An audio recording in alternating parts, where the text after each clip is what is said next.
Israel. We're here at I Am Internet Cafe Marketplace, all sorts of things. See, the package is here. The package there to make us, the people of Yah, know who we are, and it's coming from. Yeah, man, we can give them a big up because them do the work. Taria Couriers. Bless up yourself. Say hello, no, brother. Shalom. Shalom. Yeah, man. No, hello. Sorry. Shalom. Yeah, man, we're here. Big up to Ron. Big up to the man who the most anointed for do the work. All is well.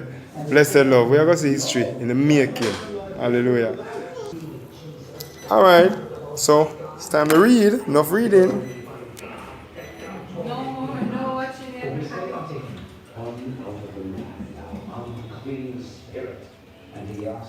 So, waiting on the movies next. All right? Shalom. Israel, Wagwan. Yeah, man, all is well. Hey, Ron. Them there. Just get them today. So thanks, my brother. We wake up Jamaica. We wake up the world. We wake up Israel scattered abroad. Hallelujah. That's the name of your Yah. The name of your God, your Elohim. His name is Yah. That's why we say Hallelujah. Praises to Yah. Let the will of Yah be done. Hebrew. The Negroes.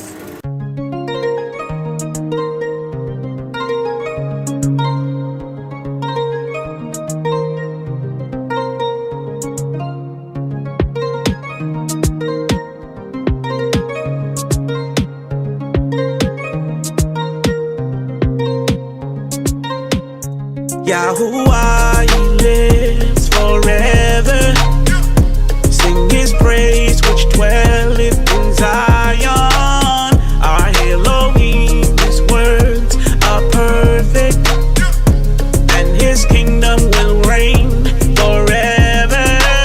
You created the world and the universe, and everything that lives and breathes. You made it happen with just words. You have no beginning, and you have no ending. I think it's amazing, it's beyond my understanding.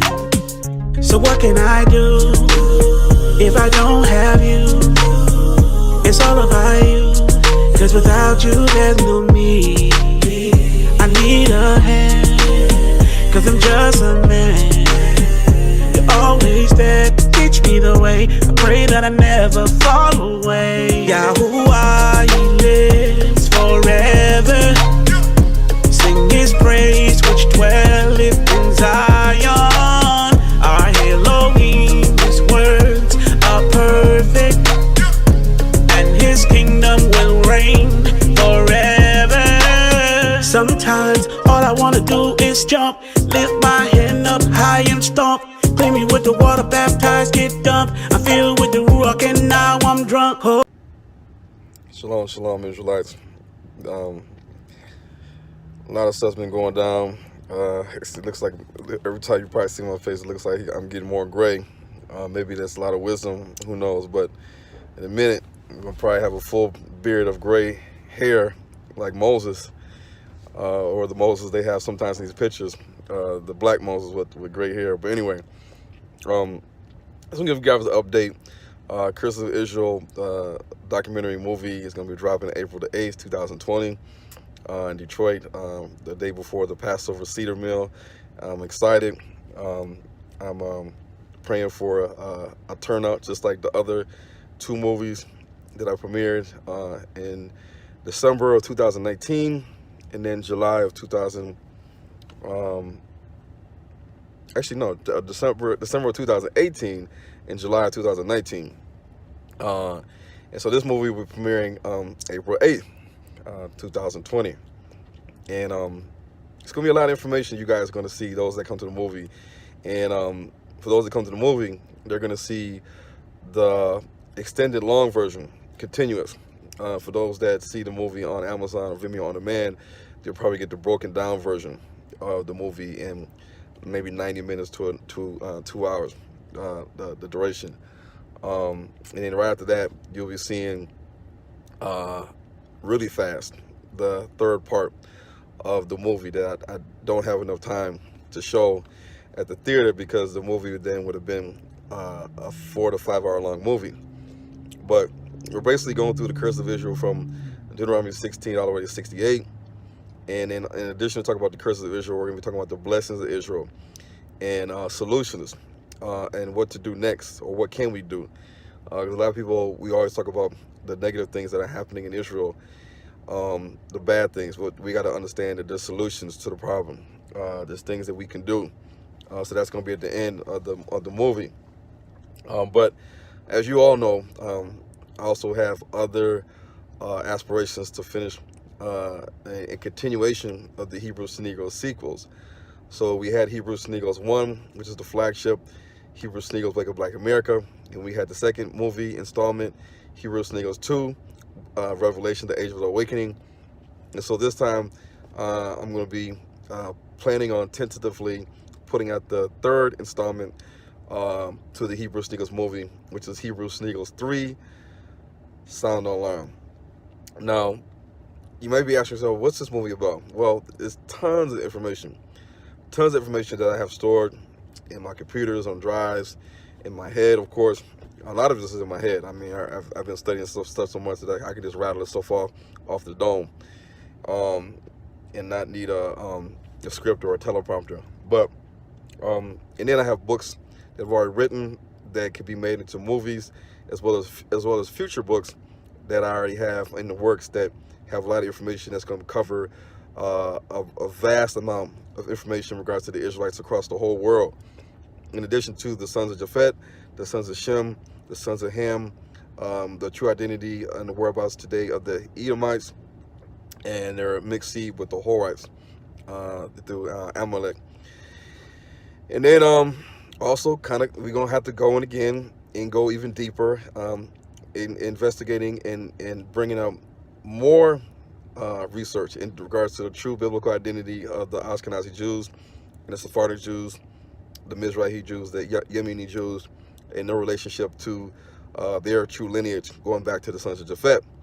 Also, I want to also release and touch on the true biblical identity of Russia and China. There's a lot of nations in the world today, but I want people to understand the true identity of Russia and China and the German people. So that people can get a really good idea of the nations that Ezekiel 38 talks about. And the proof, that's important, the proof. In Ezekiel 38, you're not going to see the word Russia or China or the German people. You're going to see other nations such as Gomer and Magog and Torgomoth and Meshach and Tubal. You will see Persia, Libya, Cush. These are all the nations that are going to come against and try to destroy the real Israelites. So that being said, we need to know who these people are. And we need to know who the Edomites are today. So that's all going to be touched on in Hebrews to Negroes 3. And whatever can't get put on Hebrews to Negroes 3 because of time constraints, because usually when I get to the 2 hour to 3 hour mark, it has to spill over to the next movie, such as Hebrews to Negroes 4. This is where we're at right now. So we all know that it costs money to make movies. And I know some people say, well, Ryan Dalton's always asking for donations. But people have to understand that I don't have assemblies and congregations all over the United States of America. Like you have different camps, IUIC, GLCC, Israel of God. They're worldwide. They have branches in the United Kingdom, in Africa, in America, and in the Caribbean. Ron Dalton doesn't have Hebrews to Negroes Assembly or Hebrews to Negroes congregations all over the United States of America, in the Caribbean, and so forth, in the United Kingdom. So in that sense, I'm just one man doing the mission of the Most High, the one true creator, the one true God of Abraham, Isaac, and Jacob, the Israelites in the whole world, all the sons of Noah. And the Most High has given me the talent, he's given me the vision, he's given me the drive, he's given me the knowledge to get this information out to the people. But it does cost money and it does take time. You would think that because we're all Israelites and the Bible commands us to love our brethren, Christ commands us to love our brother and our neighbor as ourselves. True unity requires love for our brother and our sister that's around us, that's the same kin as us, the same family. That's what true unity is about. We have to start practicing true unity, because really, in essence, it should be no problem for me to be able to have the money to produce Hebrews Negroes 3, 4, 5, 6. It just keep going on and on and on until I just run out of information. If we had true unity. And remember, picture this in mind. To start the production of the movie Hebrews Negroes, it's gonna take around $5,000 to $10,000. $5,000 just for the video footage, the clips, and the still images and pictures that I need in the B-rolls to put in the movie itself. But if you look at $10,000, if 1,000 Israelites just donated one time $10, 1,000 Israelites just donated one time $10, that's $10,000 right there. Done, paid for, boom, right? Get to work. I'll say, yes, sir. I'm going to the studio. I'm gonna get on my computer and start going to work. You'll see Hebrews Negroes movie in 2020 in the fall. Yes, sir. Use me as a vessel. The Most High is using me as a vessel. So use me. I'm the tool. I'm the person that you go to get these movies out. Unadulterated truth, undeniable truth, straight to your door.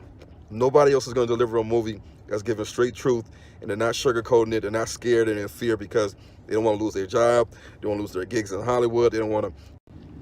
So I'm the guy that's not afraid to put out this truth. I'm not afraid to lose a job.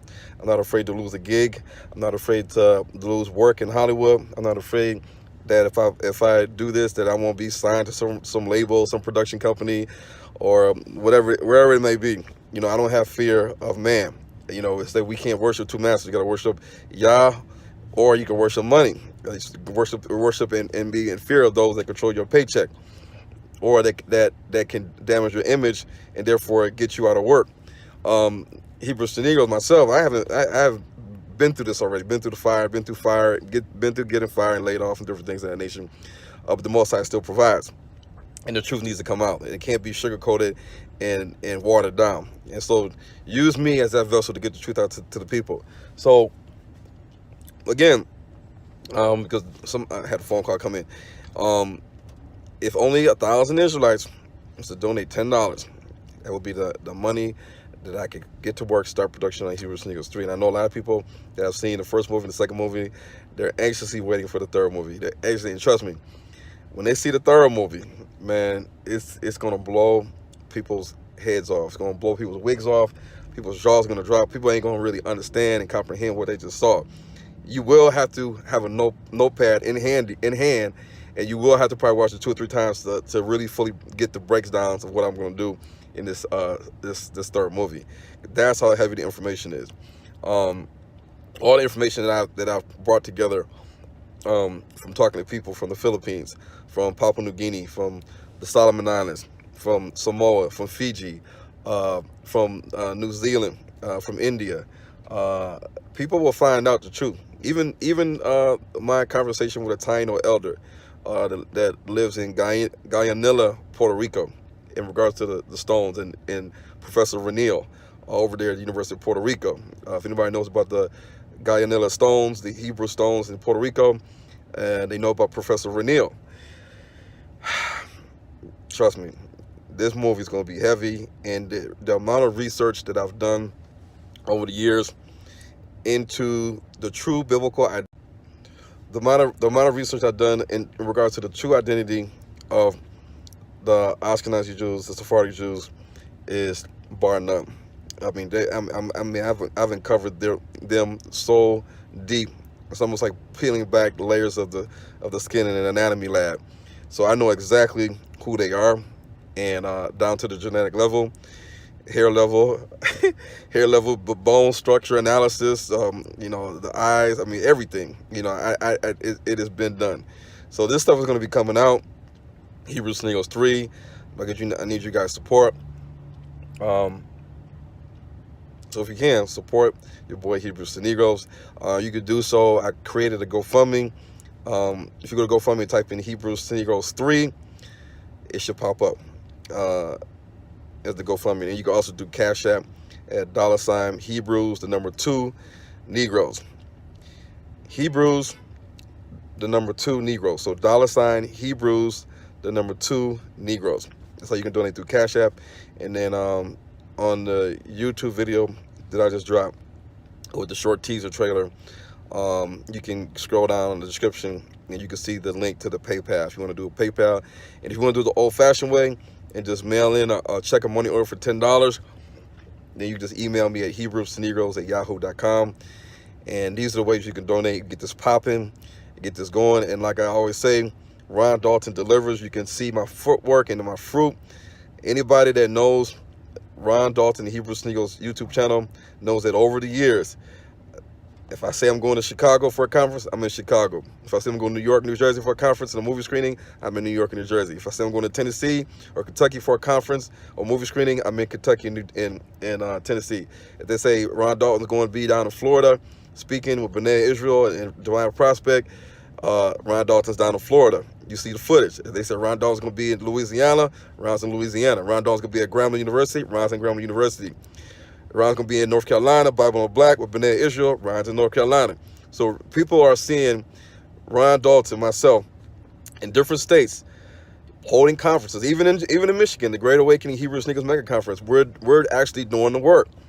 So you can't say that we're not doing the work. In the movies that we show, the movies that I put out, I tell you, the movie's going to be dropping, the movie drops. You get a trailer, then the movie drops. You get a trailer, then the movie drops. You get a trailer, then the movie drops.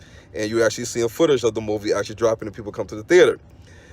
This shows you that I keep my word. And it shows you that if you look around in Israel, who else is putting out doing conferences throughout the United States of America? Who else? Who else is going around doing conferences, inviting anybody that wants to come, that's able to come to these conferences? Who else? Who else is doing Hebrew movies right now? Who else is sticking their neck out on the line to make Hebrew movies for the people? You know, a lot of times we have a lot of excuses in Israel, but if I can do it with 8 children and I got child support, I got student loans, I went to school, undergraduate, master's degree program, I have a family, I got bills like everybody else, I make the time. You know, the Most High is our Father, He's our God, He's our Elohim, He's our Savior, you know, and Yahushua HaMashiach, Christ. We have to do our Father's work. We're just like when Christ was in his hometown, and they was like, "Am I about my father's business, or my Father's will? Should not be in here teaching." So we have to understand that Satan ain't taking no breaks to deceive our people with the mass media, and TV, music, and movies. Different distribution companies that are producing major movies and independent movies like Gravitas Ventures and different things of that nature. We got to understand that they're never going to distribute and promote a movie about truth. The movie could be about civil rights, black history, black women, and accomplishments and businesses that they have accomplished over the years in comparison to white women or black men. They could talk about all types of things. All types of movies, all types of things, shark movies, horror movies, whatever you want to call it. But as soon as you present them with a movie about truth that has the ability to cause an awakening of the mind of African American, aka Negroes, aka Hebrew Israelites, they ain't gonna touch it. That's the same reason why you constantly see multiple people being invited to the Breakfast Club. Multiple people, you know, all types of so-called or woke people, actors, musicians, sports players.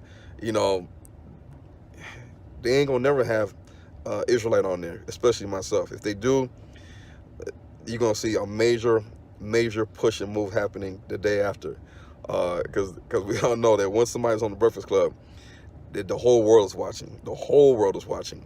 Millions of people are watching. And just imagine Ron Dalton getting on the Breakfast Club and talking to DJ Envy and Charlemagne and letting it rip on the air. I mean, they'll probably have a heart attack, you know. But you know, this is the kind of world we're living in, that they conceal the truth because they don't want this truth to start to hit the masses of people and go viral. But we can still do our part, and you guys feed me, and I'll feed you with Hebrew movies, and get this truth out, and we can mail this stuff out to Africa, Jamaica, and Samoa, and Fiji, and India, and South America, and the Caribbean. They can't stop us. They can't, unless they can stop the mail. They can't stop us from physically going to the mail and mailing this stuff out, DVDs, to other places across the world. They can't stop that. So they can't stop us. They can't stop the Most High. We can make a way out of no way. So again, you guys, shalom. Support if you can, if you believe in Ron Dalton, Hebrews to Negroes, and what I'm doing. And you obviously have no doubt that what I'm gonna say I'm gonna do, because I've been doing it. as a single person. So again, guys, shalom, shalom.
Scene 2, take 3.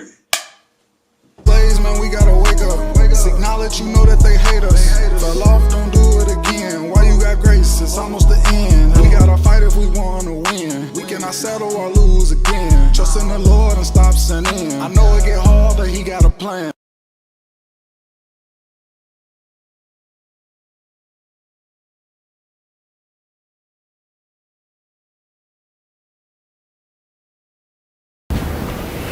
I mean, hey man, Ron, perk up, man. Passover is near. I mean, I'm tired, man. Let's do this. Oh, come on, man. We gotta do this, man. We gotta do this video. We gotta do it right. But you gotta perk up, man. I got 8 kids, man. They have me up all night. I'm tired, man. Man, you gotta get some synergy, man. You gotta be more lethargic, man. I know. Come on, man. You represent Hebrews. All right, Hebrews and Negroes. Hebrews. Let's get it. Let's get it. You ready? Let's do it,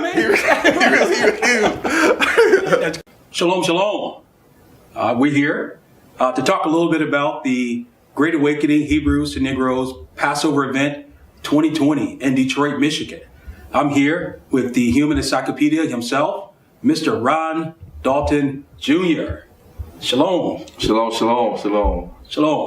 So we're here to invite each and every one to our Passover 2020 event in Detroit, Michigan. Leviticus chapter 23, the scripture says, and Yahuwah said unto Moshe, which is Moses, he said, speak to the people and say to the people that my appointed times, that is Moedim, the Moedims of the scripture, which means this is Yah's appointed times, in which the scripture says should be perpetual, which means it should be forever. And he said, say unto the people that these are my appointed times, these are my set apart gatherings. In fact, the word set apart gathering is Kodesh Mikra. Kodesh Mikra, which is a holy convocation. In fact, Mikra is a rehearsal. It is practice in preparation for a future event, a performance that's going to play out. And so the reason why we come together for our feast, there are 3 major feasts according to the scriptures. And so we are approaching our first feast, which is on the 14th of Abib in the Hebrew calendar, or according to the scripture, this is what we call the full moon. Not the new moon. New moon in Hebrew is Rosh Chodesh. That's where we get the term moon from month from. Rosh Chodesh means the head of the month or the beginning of the month. So we don't celebrate Passover during the first of the month, which there should be a new moon. We celebrate according to the scripture. We celebrate Pesach or Passover as the Mashiach did, as the apostles did, and as we were commanded to forever and perpetual from generation to generation. We celebrate it during a full moon. And so we are really elated. We are excited about this year's event.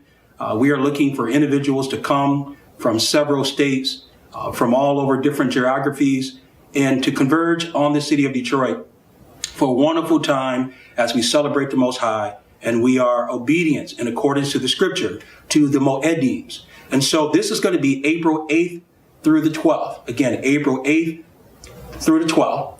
And we're going to kick off our Passover event with the movie that many of you have been anticipating, The Curses of Israel docuseries by Ronald Dalton Jr. Why don't you talk a little bit about it, Ron? I would love to. So, as Pastor Yehudi was saying, so the movie, The Curses of Israel documentary, highly anticipated, just like the first movie. Now, at the Great Awakening over here in Detroit, we deliver.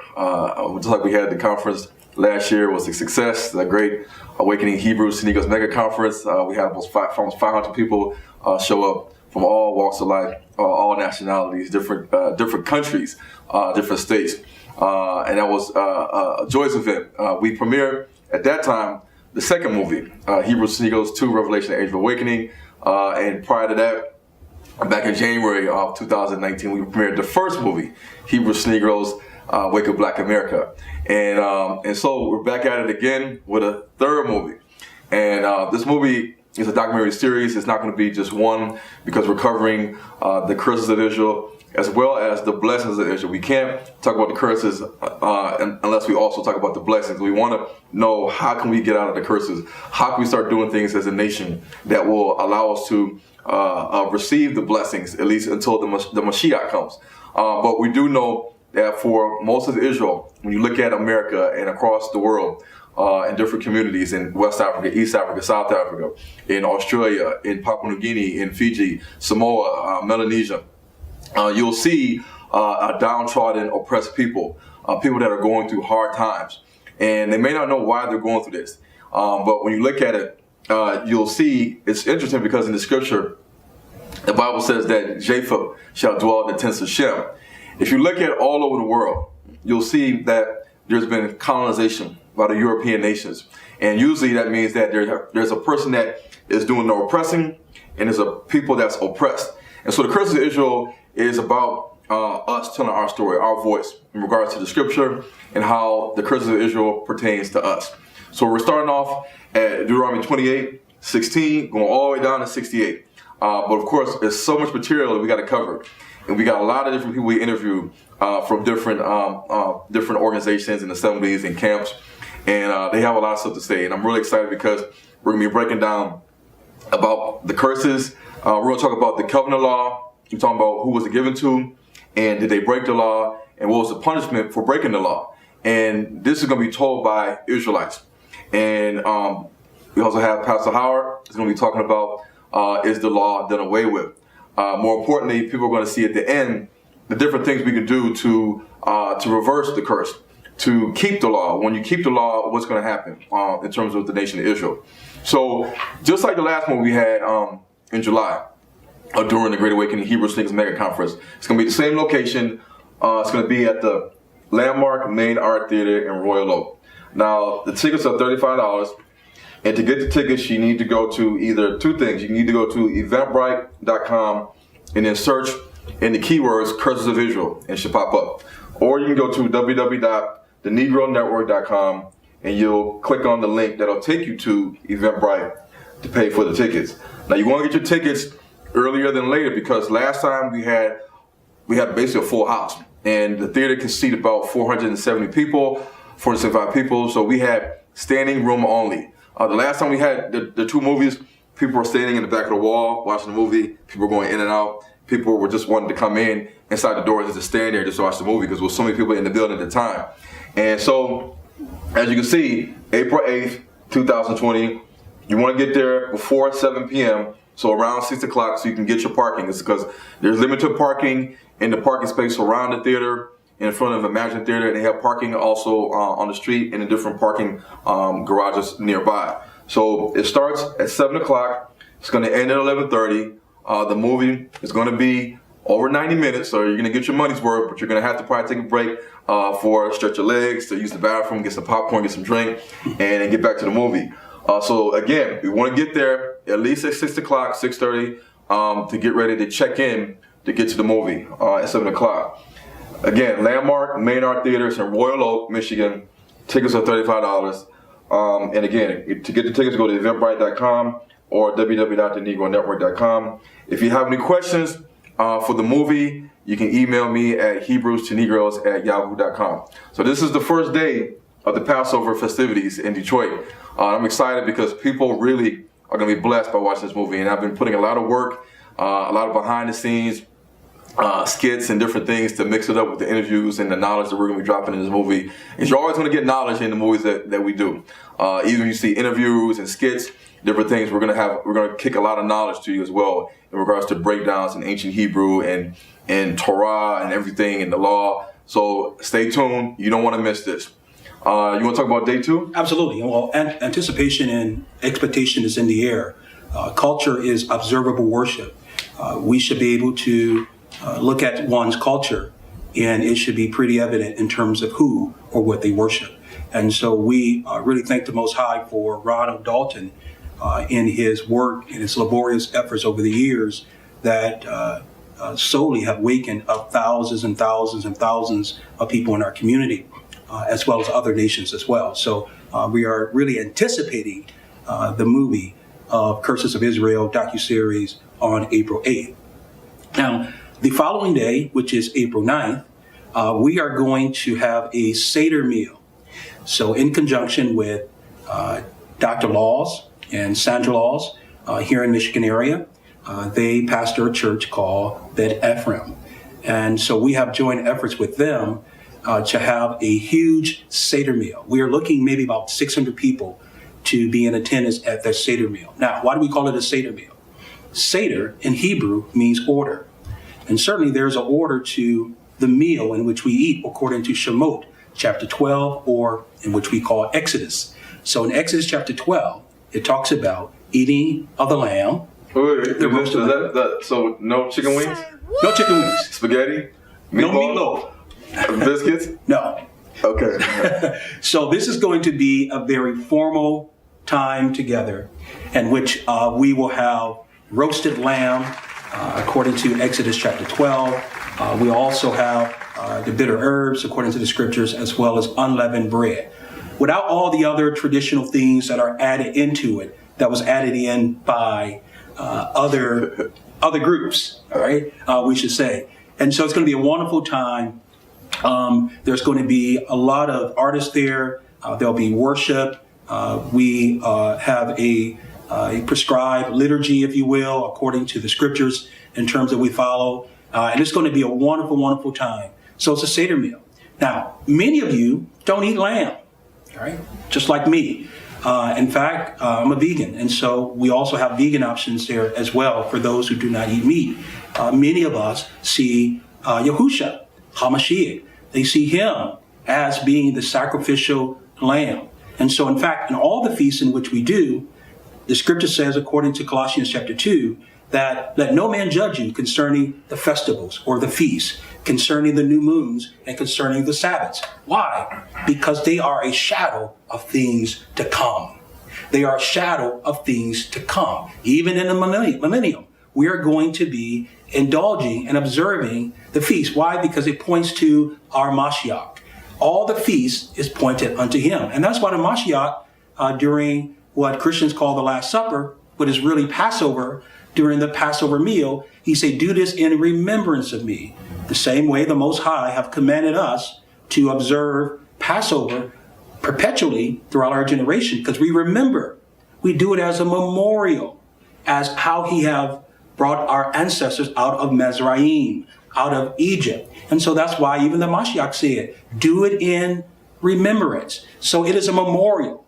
And so this Seder meal is going to be a wonderful, wonderful opportunity for us to do just that, to remember the Mashiach as we are partaking in what the scripture says will be perpetual. And that's going to be in Southfield. So it will be at the Regency Manor Banquet Center, and that will be West 12 Mile Road, Southfield, Michigan. Again, that's the Regency Manor Banquet Center, West 12 Mile Road in Southfield, Michigan. Ron, you want to talk a little bit about your experience? You've been to the Seder meal for the last couple of years. Why don't you talk a little bit about your experience? When I had my first Passover experience, man, I was blown away. The first time my wife couldn't come, but I had my royal garments. I had my fridges on. Some people call them Babylonian fridges, but I had my fridges on. And like Pastor Howard said, everything was in order. I had a first time in my life I ate a real Seder meal with lamb and bitter herbs and unleavened bread and wine, and you know I didn't go there eating just spaghetti and meatballs and chicken wings and wraps and a little bit of this, a little bit of that. It was actually exactly what I had read in the Bible, and I was like, wow, like we got the lamb, they got the bitter herbs, they got this, they got that. This is exactly what's in the Bible, and even the order of the Passover meal with Pastor Laws, he does a great job of breaking down the meaning of the Passover and then tying it in also to the Mashiach, to Christ. And everybody was in their Hebrew best garments, and we had music and singing, live entertainment. I mean, it was a good time. A lot of fellowship afterwards. People dancing. We got a place where you can take pictures. The second time I came to the Seder meal, my wife came and she was able to sit at the head table with the other elders and mores, and she was blown away at the order, at the meal, and she really understood what a Passover meal is all about, the Hebrew way, because we're Hebrew Israelites. I want to talk about the guest speaker that's going to be talking at the Passover, because this is a good friend of mine. It's a Hebrew named Gilbert Boheri, and he's from the Fanti tribe in Cape Coast, Ghana. You have the Cape Coast Castle, Cape Coast Dungeon. You also have Omina Castle Dungeon. Some people don't like to use Castle. But he's going to be speaking to us about the year of return. We all heard about the 2019 year of return. Ghana opened up its doors for diasporans, African Americans, Afro-Latinos, Afro-Caribbeans, even people in the United Kingdom, anybody of African or Negro, Bantu descent that were taken during the slave trades, to come back home to Africa, to get dual citizenship. He's going to be talking about that, also about ECOWAS passports and visas, how to get land, because they are offering free land to the diasporans in Ghana.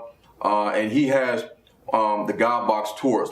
So what he does is he sets people up to get them to get over to Africa to get all these things set up, because you can't start to process paperwork for citizenship and for ECOWAS passports and visas unless you make the visit. And so with God Box tours, they usually have a 10-day tour, in a 16-day tour to go over to Africa and to spend time meeting with the chiefs and getting a formal name change and getting adopted to a family. That's what you want to do. And then just seeing the land of Ghana and seeing where our ancestors were taken from on slave ships across the Atlantic Ocean to the Caribbean, to the Americas. So there's a lot of rich history that we have. It doesn't matter if you're Haitian, Jamaican, from the Bahamas, from Trinidad and Tobago, from Antigua, from Dominica, from Cuba, from the South or the North of America, even in South America. We all were put on slave ships and taken to these areas. And a lot of us came from West Africa, in particular the Gold Coast, or the area of Ghana and Togoland. And of course, we had the slave coast as well with Benin and Nigeria and Cameroon. But Gilbert has agreed to bless us with a speech or with a presentation in regards to the year of return, God Box tours, and African Hebrew Israelites or Hebrew Israelites coming back. And this really, to me, is symbolic, because we do know that in the Bible, in times of famine, in times where the Hebrews needed to flee or have some kind of safe refuge, you look at the Messi'Yah, Joseph and Mary took Christ. We in Christian church, they talk about Jesus or Yeshua, taking him into Egypt, where he spent a lot of his time in Egypt until the Herodian person that they were fleeing from died, and they was able to go back to Israel. We also talk about Jacob and his 12 sons, and Joseph. Also talk about Abraham, how Abraham left from the land of Ur, went all the way to Egypt with his wife. So you constantly see a common trend. Even with the Babylonian siege, a lot of the Hebrew Israelites went into Egypt, even though Jeremiah told them not to. So it's a common thing for the Hebrews to go into Africa. If you look at the first Exodus, what do we have? We have the Hebrews, 12 sons, and then their wives, going in, 70 souls into Africa, building into a nation, coming out of Africa, across the Red Sea, into the Promised Land, the land of Canaan, or Israel. So you had an exodus of the Israelites leaving Africa and going into the motherland. And so this is symbolic, because the Bible says that there's going to be a second time where the Most High is going to regather the remnant from all the four corners of the earth. And it's going to be an ensign. It's going to be a sign for the nations. And right now, with the year of return and the former ambassador to the African Union, there's a lot of talk going on. There's a lot of other countries like Benin and Nigeria and Gambia that are also entertaining, opening the doors for the year of return and offering dual citizenship to the diaspora. So Gilbert is going to be here for the Passover festivities. He's going to kick off with the Cedar Meals and give us a speech and a presentation. Hopefully, really convince Hebrews that maybe thinking of, maybe I should be thinking of maybe getting dual citizenship in another country instead of putting all my eggs in one basket in America. So I'm excited. Yeah, absolutely. Absolutely. So we look forward to this opportunity here in Gilbert. Speaking of speakers, our next day, which is Friday, April the 10th, we will have Gilbert again. We also will have Ron Dalton Jr. He'll be talking and hopefully on some end-time information. Ron Dalton Jr.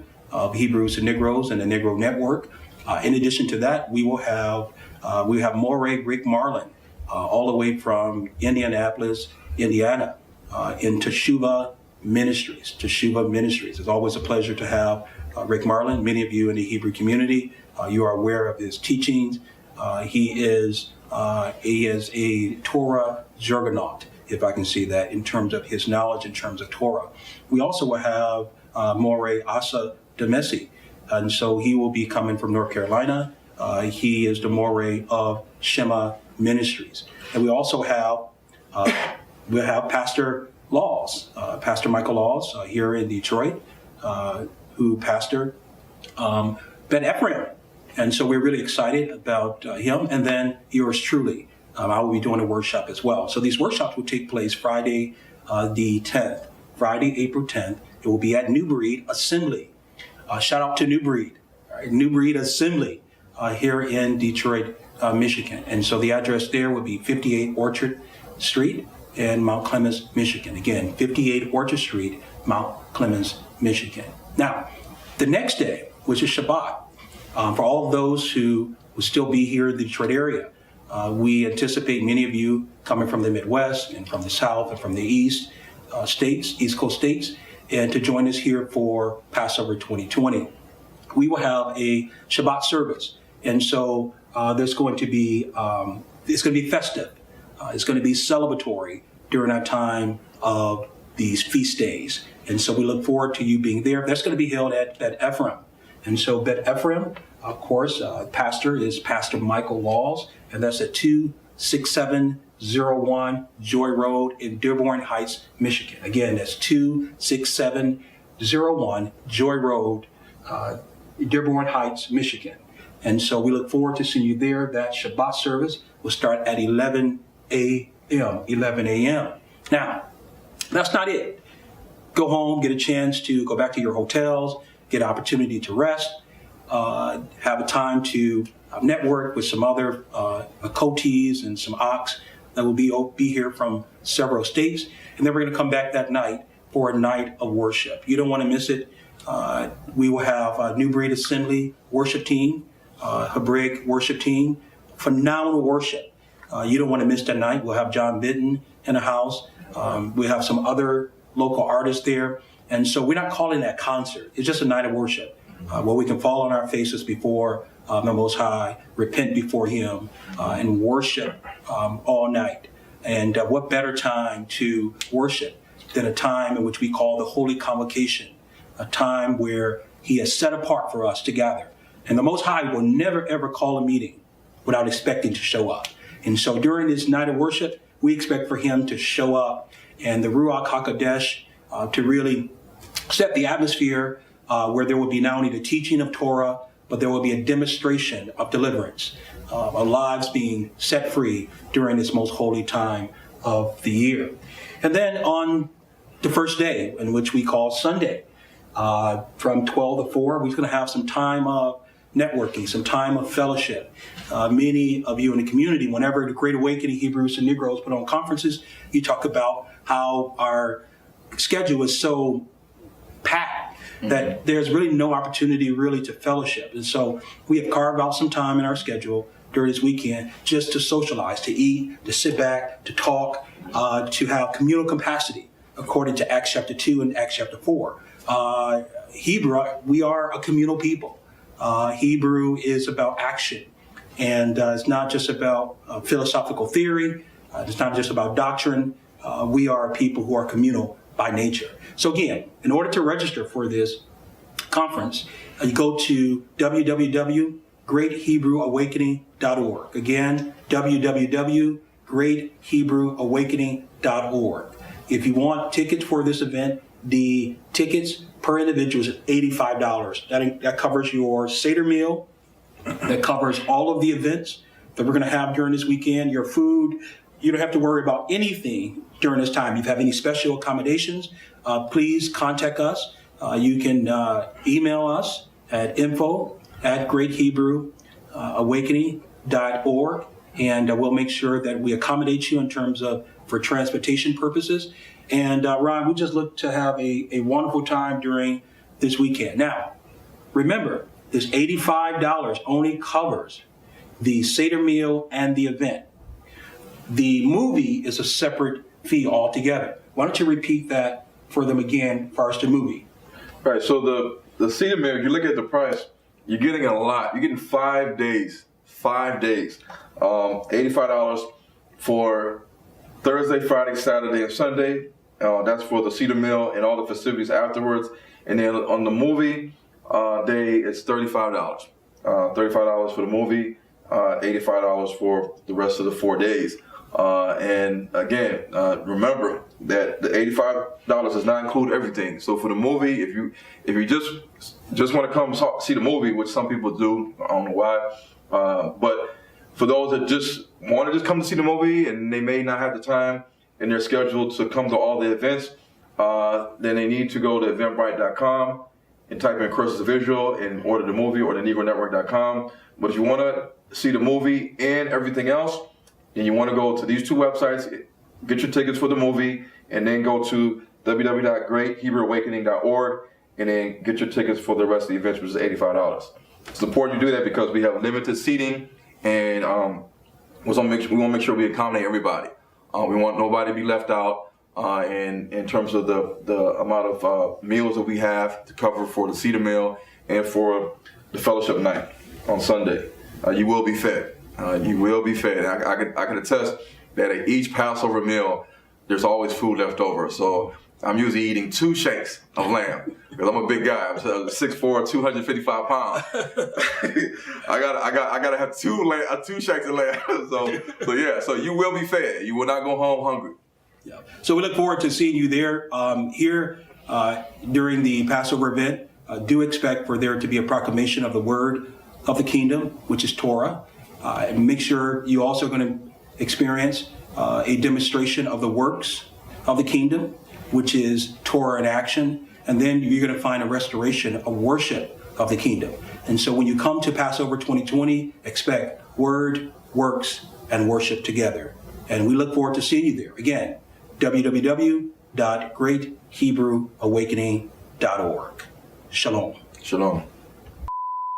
I mean, you need to start wearing some real fringes, man. These tassels, man. You gotta rock the fringes, man. You know what? I got some friends from Iran, Babylonian. You know what? They wear the same fringes. You know that?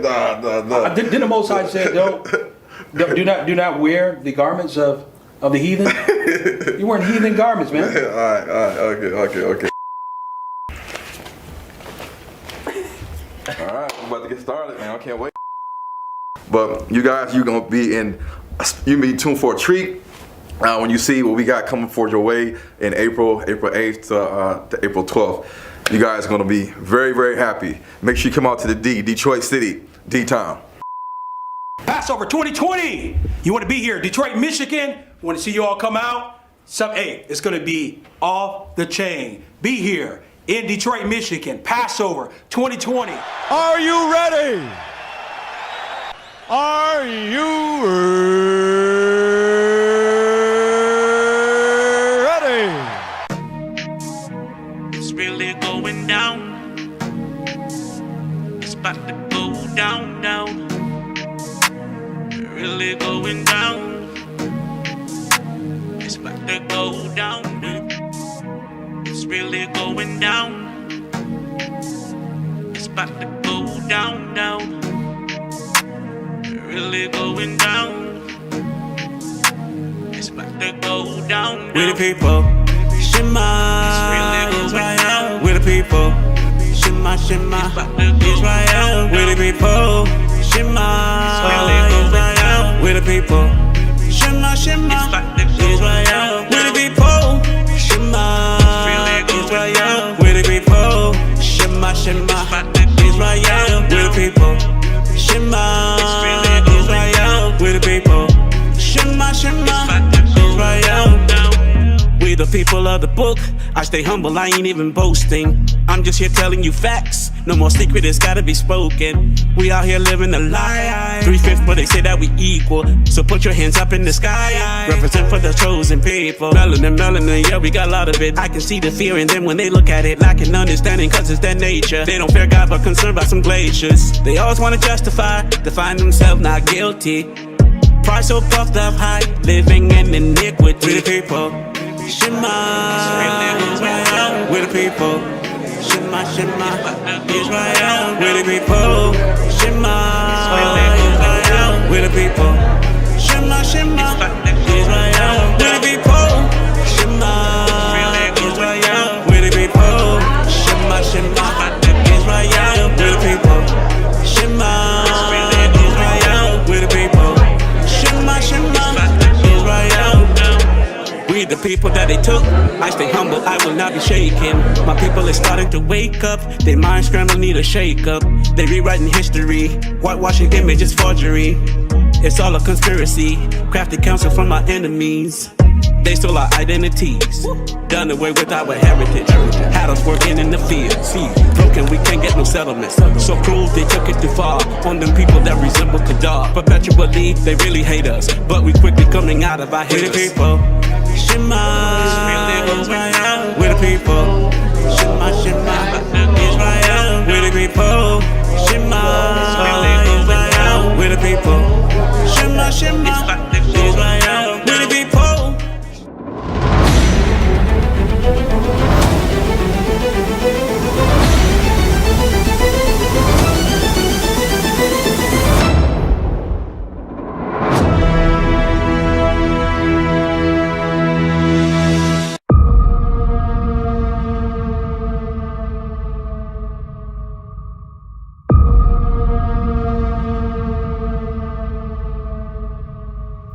And the Lord shall bring thee into Egypt again with ships. By the way whereof I spake unto thee, thou shalt see it no more again. And there ye shall be sold unto your enemies for bondmen and bondwomen, and no man shall buy you.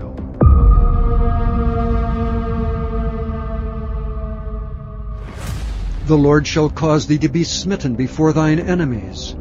Thou shalt go out one way against them, and flee 7 ways before them, and shalt be removed into all the kingdoms of the earth.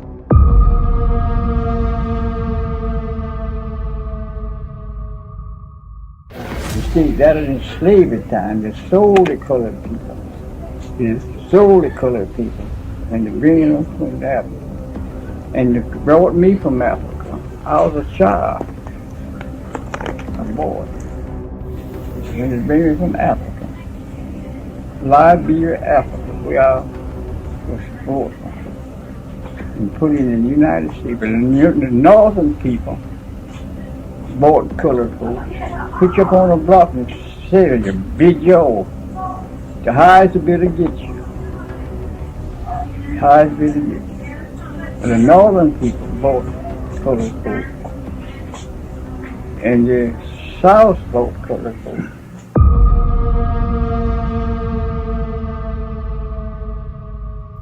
How many different tribes are there when it comes to Aboriginals here? It's probably under 200, man.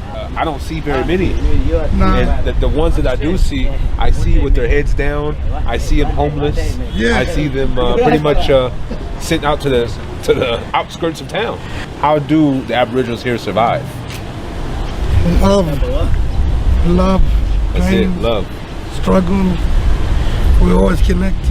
You know, you're talking to one Aboriginal, but if you go to the Darwin or Perth, they'll tell you the same.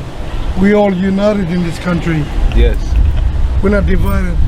We sit down together, no matter what tribe we are. Yes. We one people, one voice. Yes, sir. Yes, sir. Uh-oh. Now who roused up the Lion of Judah from his den? Y'all knew it was coming.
The true biblical identity of the so-called Negro is the religious world's big dark secret.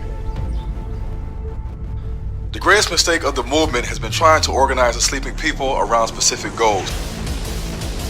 At the end of the day, a lot of people are just scared to speak the truth, and that's the bottom line.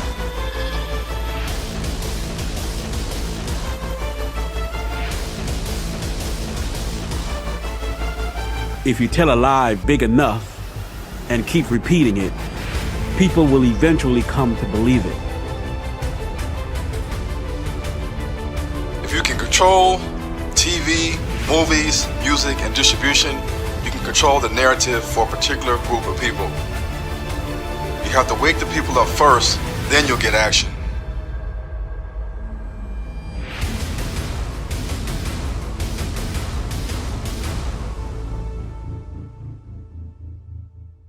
Episode 1, Hebrews to Negroes, the Untold Story.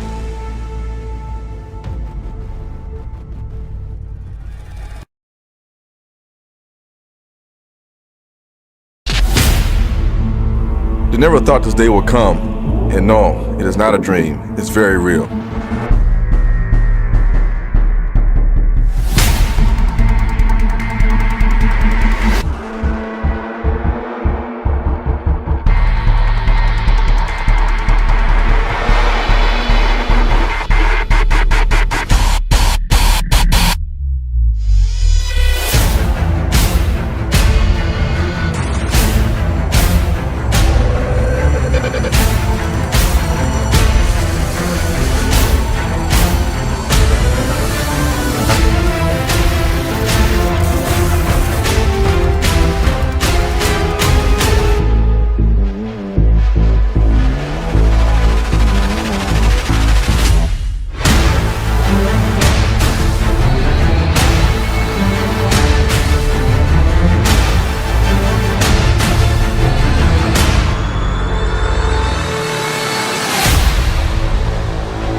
We ain't playing games no more. We taking back what is rightfully ours. Hebrews to Negroes, wake up Black America. Judah, it's time to go.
And they shall fall by the edge of the sword, and shall be led away captive into all nations, and Jerusalem shall be trodden down of the Gentiles, until the times of the Gentiles be fulfilled.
Shalom, shalom to all my Hebrew brothers and sisters out there. This is Brother Dana coming to you from Chicago. Hey, this video is not about me at all, but to give the Most High Yah glory for a dear brother that I've been able to meet through social media by the name of Brother Jackson. And if you haven't heard his name, you're going to hear it now, and you're also going to know why his name and what he's doing is so important to me, and I believe will be not only important to you, but a blessing to all of us. And I'm sitting just outside of the mail room, the post office, because I got today, hey, I got the game of Yah. Brother Jackson, following and being faithful to the calling and his purpose set forth by the Most High Yah, created a game called The Truth of Yah. And if you want to call this advertisement, you can go ahead and call this advertisement, because I will advertise, I will bring to light anything and everything that is developed and put together and created by the incredible brothers and sisters of mine who are my Hebrew brothers and sisters. And those things that they are creating that will enhance us, strengthen us, educate us, family time, educating through a game. And so I was so excited that I got the email, and just so professional, Brother Jackson.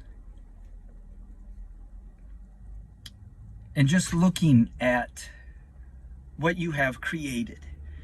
And this is special to me because I've been blessed with having to be in communication with Brother Jackson for probably over a year now, when he was talking about this game and his calling and what he believes the Most High Yah had called him to do at the time, and now to see it manifested in the physical realm. And then Brother Jackson, to think about the lives that will be educated and transformed through this game. But not just a game like Fortnite where we go out there and we shoot or kill or play basketball, or some type of a sporting game, or Mario Brothers, which fine, those all have their place. But a game that will educate us in the ways of the Most High Yah, to glorify Him. So I'm going to leave this video here, but the next time you join me will be when I open up this game and show you what lies inside. So hold your breath, and I'll be back soon. Shalom. So this is the board game right here, and basically the objective of the game is to get to New Jerusalem by answering the questions that will be asked. So this game is designed to make people read the scriptures and stop listening to from these pastors, whatever mores, seek what y'all saying for us to do. And that's why I say, who will endure it to the end? Because who will do it to the end, the same shall be saved. And guess what? We got to understand, grace does run out if the moment you close them eyes. So y'all better repent, turn back, and this is what this game is going to cause for Volume 1, to understand how to fear Yah. Get back to the point of getting away from the evil ways, pride and arrogance in the forward mouth. And this is what this game going to cause, from the lukewarm spaces, stumbling blocks, fruit of the spirits, fringes, which the reason I got fringes because a lot of people really don't understand why we wear this. You know, we wear it for remembrance of the commandments and not to go on our own way, our own understanding. So right here, if you land here, for example, you have to say the 10 Commandments. If the ones you don't know, you just move back. But it's going to cause you to... Well, I'm home, and guess what? I'm opening up this game called The Truth of Yah. I love it. Renew minds and save lives. Brother Jamel Jackson. You know, I've been in contact with this brother for quite some time, and when he was sharing with me this vision, and now to actually see it manifested, and not just, you know, something that's quickly thrown together, but I am so impressed with the absolute quality that my brother has put into this. You know, we can call it a game, which it is. But you know, this is the moving of the Most High Yah, utilizing the gifts and the talents of his children to educate us and to prepare us for what's to come. And so I am honored to be able to take this opportunity to unfold this together with you. I mean, look at that. Look at that. I mean, this is so professionally well done. And I really hope that those of you who are viewing this will order a game, if not for yourself, for your congregation, to give it to somebody as a gift. You know, one thing that had saddened me, another brother of mine does clothing. And he called me some time back and was really just disappointed because a lot of the Hebrew brothers were saying that once he puts some fringes or does this or does that on his clothing, they would be interested. But he said, you know, Brother Dana, he said, yet I look at my brothers and sisters who are saying, I'll buy your clothing line when you make it more Hebrew. But yet they're wearing Nikes and they're wearing, you know, all these other name brand clothing that does not only not resemble what they're asking my brother to do, but are also made by people who are outside the Hebrew family. And that saddens me. But today I'm glad because I know that those of you that are watching this video will really take into consideration in purchasing one of these board games called The Truth of Yah. Because it definitely is going to renew our minds and it is definitely going to save lives. What a fun way to educate our family members about the truth of Yah. So please, you know, look into this, and I would love that every person viewing this would buy a game from this brother, because right now is volume 1. I'm ready for volume 2. All right, this is Brother Dana coming to you from Chicago. Shalom. Hello there, guys. My name is Jimmie Williams. This is my wife, Arlene Williams. Hi, guys. Arlene here. And we're just making this short video to tell you guys a little bit about one of our dear friends in the ministry. His name is Dana Stevens out of Chicago. That's our brother. That's our dear brother, right? We've been knowing him for quite a while now. He's a very special minister, and he's helping us wake up the Hebrews. And the purpose of this video is to let you guys know that we've been supporting him for quite a while, and we're going to encourage everyone who loves his ministry and supports him to you know, go ahead and see if you can support him in any way that you can, whether it be financially or by praying for him. Yeah. But we're going to give a special request that you guys, you know, when you see this video, there'll be a link to his website. You can click and donate from your heart to support him, because he's trying to do a huge thing and he's not getting very much support. And I feel like we as Hebrews ought to support our dear brother for this cause. Yep. What do you think, honey? Yeah, I definitely want to say how much One Love has really impacted our lives.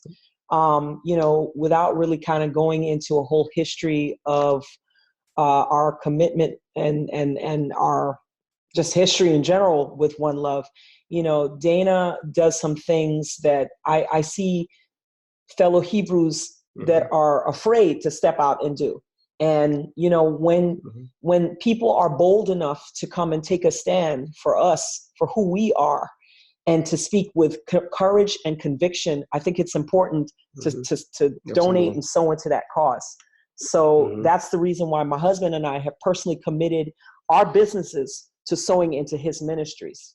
Absolutely. We're both entrepreneurs, and we're big on sowing, and we can find better ground to sow into. Yeah. And please undergird him, pray for him, because, you know, there's a lot of attacks that comes against him physically, all on Facebook, and just support him with prayer and with your substance, your income, like the Bible teaches, right? Right. So, honey, how can they get a hold of him? I mean, where can they go to? What's the website they can go to and sow? So the website is www.onelovesociety.love. Again, it's www.onelovesociety.love. And if I could also say, just know that every time you sow a seed into Brother Dana, because of the type of heart he has, it's all going towards ministry. You know, he does a lot of things from a community standpoint, supporting youth in Chicago, inner city youth. Yep. And I'm talking about our Hebrew youth, as well as other races. You know, he just pours out from his heart. So this is really important, you know, in addition to supporting businesses, supporting people financially. And he does a lot of things quietly. He doesn't go blowing his horn and telling 50 million people like we're supposed to do according to the scriptures. Absolutely. So this is really good ground. Absolutely. I'm in total agreement. And guys, he breaks the word down in a very simplistic form. And he teaches the truth about who we are, you know, the African Americans and all of Judah and the other tribes that are scattered. Yeah. And he's going back, and he's a white man. But he's grafted in, right? We are the original branch, the Hebrews, but they were grafted in through our disobedience. And so he's a brother to us. Yeah. And he risks his life getting criticism and death threats from blacks and white people. Yeah. So someone like that, you really want to help them and support them and undergird them in any way that you can. Right. But we're making a special call for you to go into your wallet and sow the best seed that you can to help him bring this news, this good news, this gospel around the world. Okay. Yeah. There'll be a link either in my video. I'm going to put this on YouTube. You'll see it on Facebook, wherever you see it. Again, it's www.onelovesociety.love. We love you all. Shalom, Ahch and Akadis. Love you, family. Bye-bye. Love you, Mishpacha. Kembo na tatanzambi ya mazulu. In the mighty name of Yesaya Congo, our King, our Yaya. Now, salama to all the Bantus, wherever you are. Greetings to all of you. Okay, so this is just an announcement that Pastor Melo's book is just about ready. Okay, it's just about ready. Hey, I actually had a chance to meet him. Guess who got the first copy of the free book, you know? But so he's just going through the book one last time just to make sure that everything's fine. So again, this book is free. Okay, there's gonna be a PDF version of the book. There's also going to be a site. Okay, there'll be a site where, you know, anybody can go for free to read the book. Okay, so it'll be ready within a couple of days. You know, today's the 20th of February, so within the next couple of days it'll be ready. Okay, for anybody who would like to, you know, to read this book. You know, the original name was called The Most Intelligent Language in the World, you know, and then I told Pastor Melo, look, it's not only intelligent, it's also powerful. Okay, so he added powerful right there, you know, so amazing. Pastor Melo also asked me to make an announcement. He said he's working on a Congo dictionary, a Kikongo dictionary. Okay, it's about 1,000 pages, and there's gonna be he's gonna explain the grammar. Okay, Kikongo grammar. He's gonna explain everything that we need to know about the Kikongo language. Okay, and it's gonna be free. It's gonna be free. Okay, he has a huge burden and heart for the Hebrews in the diaspora. Okay, I don't like saying Hebrews. Okay, the Bantus in the diaspora, the Congos in the diaspora. Okay, so this is the beginning of the restoration of the language. We've already spoken about this in a video based on this book. Either way, this book here will show you this is the pure language. This is the pure language. Okay, now, like it's been stated, Pastor Melo said that the spirit of Congo Okay? The Spirit of truth, the Spirit of Congo told him to make this book free. Okay? To make this book free, and the dictionary will also be free. Okay? So this is the Spirit of the Most High telling him this. Okay? So Pastor Mello strictly forbids anybody to sell this book, anybody to commercialize this book. He has strictly forbidden it. Okay? He has strictly forbidden it. Nobody is to sell this book. Nobody is to commercialize this book. Okay? The Spirit told him it's for free. He's to make it for free. Oh, and he also told me for publishing companies and all of that, Pastor Mello still, even if there's a publishing a company that wants to publish his book, he's just going to use the publishing company just as a distributor. Okay, so even then, it's not going to be commercialized. Okay, the Spirit told him this is for free. Okay, this and the forthcoming Congo dictionary are going to be free. Okay, now, thus this said, because the Spirit told him it's free, if anybody, okay, and this is a warning, if anybody wants to sell this book or sells the book, commercializes the book, okay, judgment and punishment will come upon you and your household. Okay? Judgment and punishment will come upon you and your household. The Spirit told him for free. So if anybody's going to come and do the contrary, okay, there's going to be trouble. They will face trouble. Okay? So those of you who are going to share the book with your family, with your friends, please let them know this book is not for sale. They are not to commercialize this book at all. Okay. Okay. So again, in this book, you'll find the pure language is here. The pure language. It has begun. Okay. It has begun. Everything started with Congo. In the beginning was Congo. Okay. Everything started with Congo. It's returning back to Congo. Okay. It's returning back to Congo. So here you have this proof that Kikongo is the native tongue of mankind. Okay? It's the native tongue of mankind. Moses was inspired through Kikongo to write the first 5 books of the Bible. Okay, it's Kikongo. Okay, it's Kikongo. Now, Pastor Mello says that if there's anybody who has questions, email him. Okay, his email, I'll put it in the description box. Okay, email him. He says he loves it. Okay, he loves to answer. He loves doing this. He loves connecting with our people. Okay, so email him, ask him questions. There are people there who they talk about DNA. Ask him. All these questions. Okay, DNA versus language, all of that. Okay, ask him. His email is available. He says he's there. Okay, this is what he's here for. Okay. Now, just to let you know, this is not a book from just anybody. Okay, it's not a book from just anybody. Should I say this?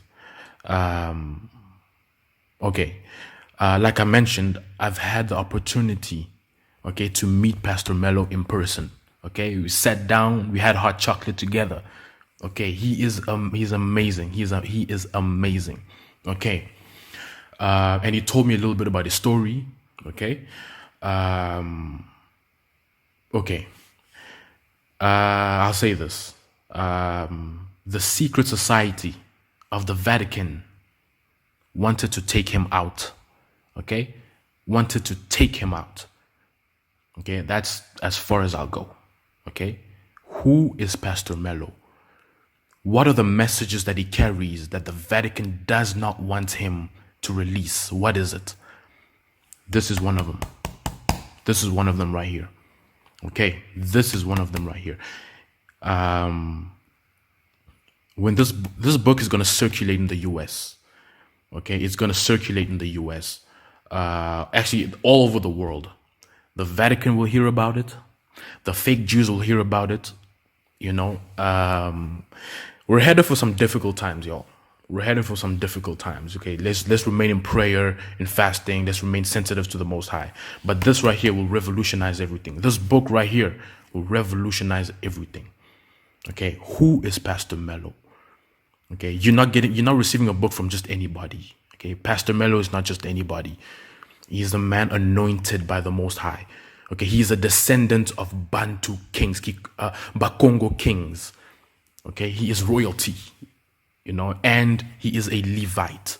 I asked him straight, which of the 12 tribes are you from? He said the Most High told him in a vision, Levi. He's a Levite. And we know we respect the Levites, and he's also an elder. Okay, we respect our elders. Okay, we respect our elders. He said, do not sell the book. Let's honor our elders. Okay, let's honor our elders. So I'll put his email in the description. And, after you've read this book, okay, he's working on many more things.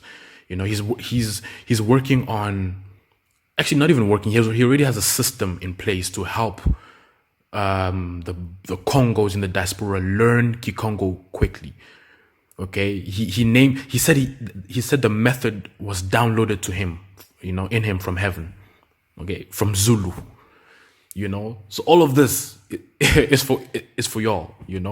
It's for y'all. It's for me too, because I don't know Kikongo fluently.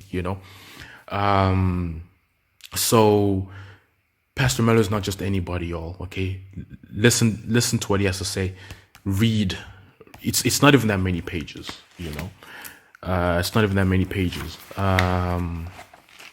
It's getting all blurry.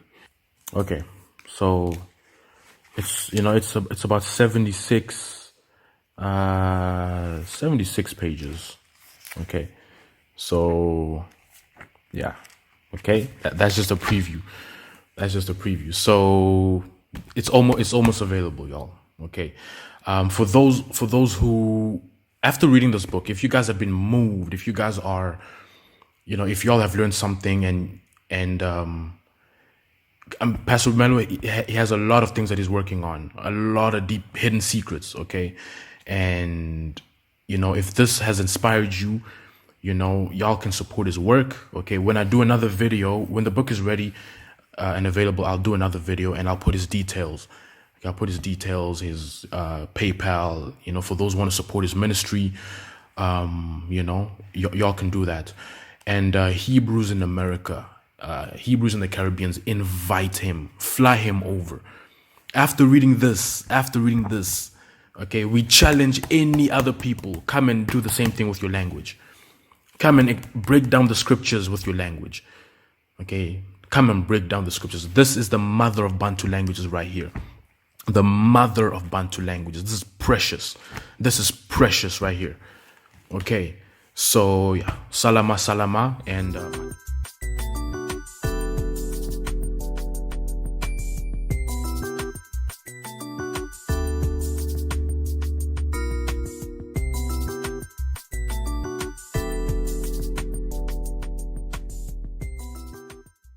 George Zimmerman's broke ass is back in the news again, y'all. He is back.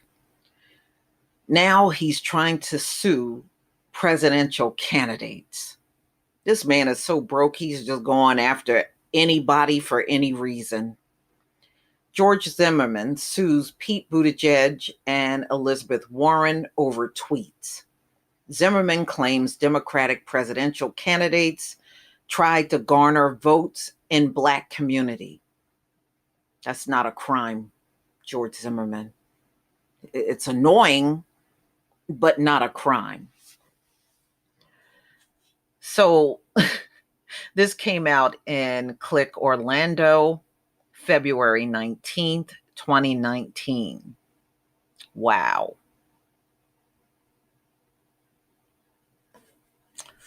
Let me see if I can play this video. New at noon, George Zimmerman is back in the headlines after filing a lawsuit against Democratic presidential candidates Pete Buttigieg and Elizabeth Warren. Zimmerman claims both candidates damaged his reputation while paying tribute to Trayvon Martin on social media earlier this month. News 6's Ezzy Castro has more details on the lawsuit. The lawsuit was filed just yesterday. George Zimmerman claims both candidates tried to garner votes in the Black community by tweeting about what would have been Trayvon Martin's 25th birthday. In a 24-page lawsuit, George Zimmerman's lawyer explains both Pete Buttigieg and Elizabeth Warren acted with the wrong intention.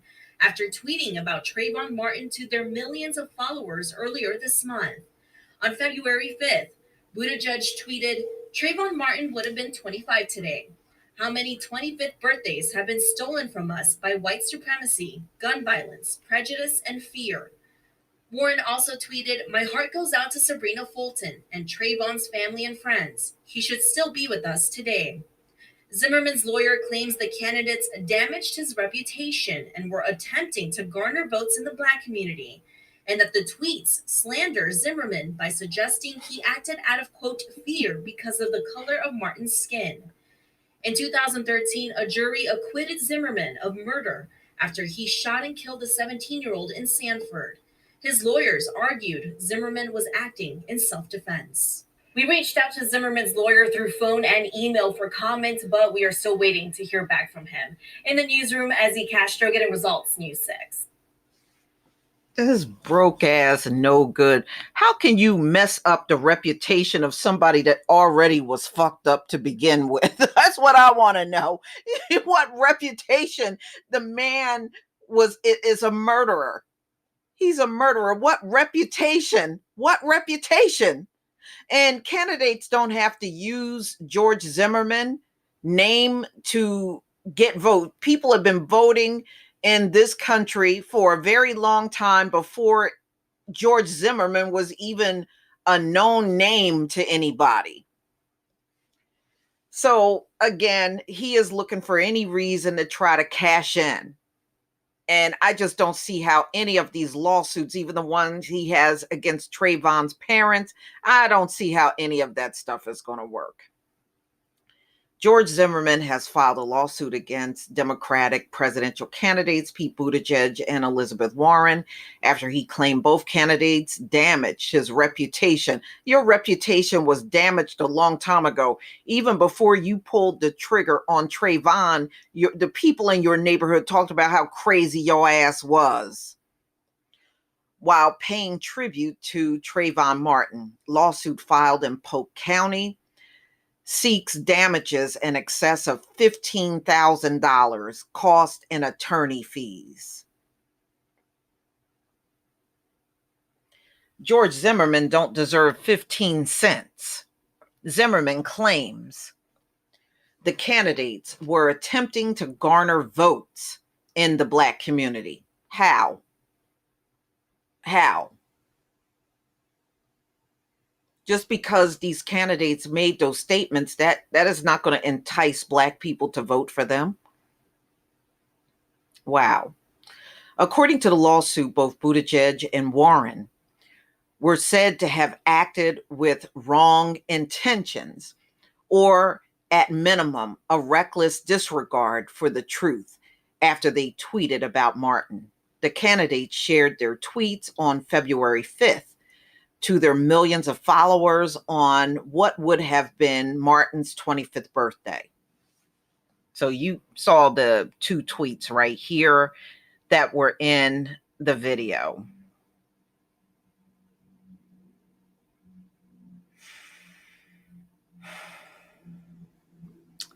According to Zimmerman's lawsuit, both Warren and Buttigieg falsely connected Martin's death with gun violence. Well, no, they didn't, because that's how he died, of gun violence. Even though he claims he acted in self-defense. Well, following somebody when you were told to step down, that ain't self-defense, okay? I don't care what court you got to walk out of. You know, let me just move on. The lawsuit claims that using the term gun violence can be associated with reckless and indiscriminate use of illegally owned firearms, which resulted in the death of an innocent person. The lawsuit also claims that the tweet slander Zimmerman by suggesting his actions on that night of the shooting were a result of white supremacy or racism, which it was, or that he acted out of fear because of the color of Martin's skin. Bingo. Warren and Buttigieg tweets were used as part of their political agenda to garner votes in the Black community, the lawsuit added. Anybody can talk about George Zimmerman or Trayvon Martin. You know, he's not going to get anything out of these lawsuits.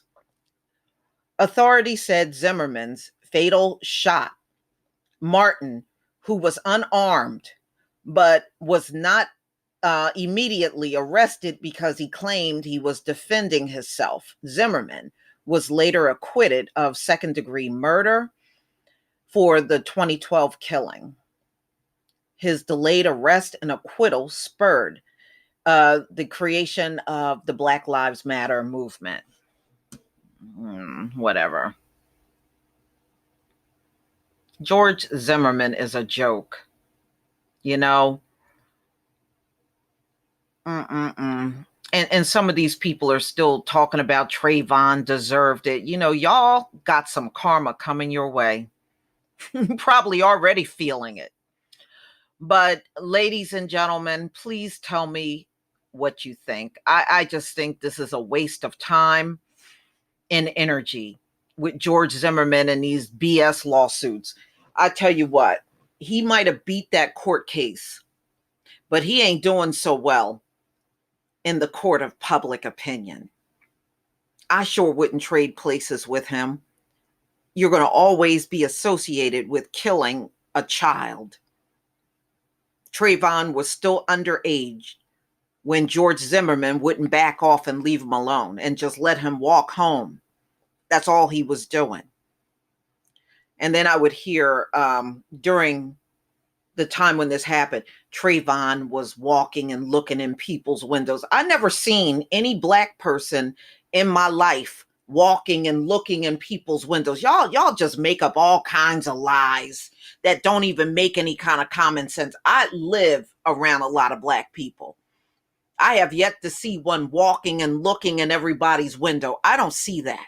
And you know what? The people that are saying those kind of things, they ain't never seen that either. You're full of shit. You ain't never seen that. Always got some dumb shit they're making up. So anyway, ladies and gentlemen, once again, here comes George Zimmerman trying to sue with his broke ass, because that's what this is really all about. He is broke. I've read the articles about him being in debt. So now all he's trying to do is go around throwing lawsuits everywhere to fill his pocket. Get a job, George. What happened to pull yourself up by the bootstraps? Isn't that what everybody out here be saying all the time? Take that advice. Lawsuits are the lazy way out, George. That's the lazy way out. After killing somebody, you really should be in jail. Please leave your comment and subscribe. Don't forget to hit on the notification bell, and I'll see you on the next video. Peace, family.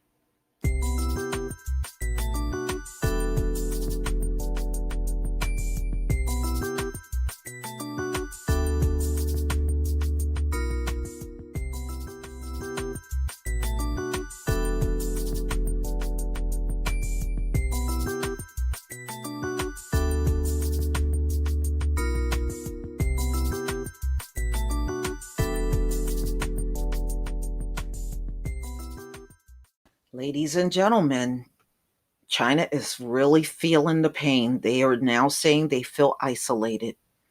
There are so many countries now cutting China off in terms of their people coming in and out of their country. They don't want them right now, and they are feeling it. Like I said to y'all before, I saw some articles where the Asians felt like they were being discriminated against. And in my opinion, they're not. You know, people are trying to be cautious because once you get that coronavirus, you can be gone within days. People are afraid, you know, and China don't seem to have this thing contained at all. And if you are showing that you can't get this thing under control, what makes you think that countries should embrace and welcome your people? They're not going to do that. And in my opinion, a lot of airlines are not going in and out of China now, until some April, some the end of February. And, everybody got their own individual dates on when they're going to go in and out of China. But in my opinion, I believe many of them are going to extend those dates. Those dates are going to come, and it's going to be even more people infected and even more people dying. And those dates, do not be surprised if these dates are extended on airlines not going back in there. So this article is just talking about how a lot of countries are now closing their door to China. Amid coronavirus, the world closes its door to China. I feel so isolated. So canceled flights, quarantines are now turning off a lot of people. And not only going to China, but even Chinese people traveling into their countries. People are just not comfortable with that. So they're saying more than 30 airlines, and by the way, this is Wall Street Journal, February 18th, 2020. And they're saying over 13 airlines have suspended flights into China, and 78 nations, they just don't want these people right now. I hate to say it that way, but it's the truth. So from the US to Singapore have all but banned Chinese travelers from foreign soil. As of Tuesday, the virus has sickened more than 73,000. And when I woke up this morning, they said 2,000 people have died from the coronavirus, mostly over there in China. So, many of these people that are travelers, this woman, her name is Jing Sung in the picture, and she is a person that sells art, and she goes all around the world traveling into different countries. And she really just sees a bunch of millionaires and people that have a lot of money to throw around at this art.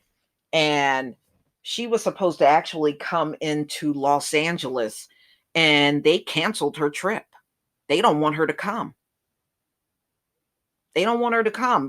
People are in fear of them bringing that coronavirus over here.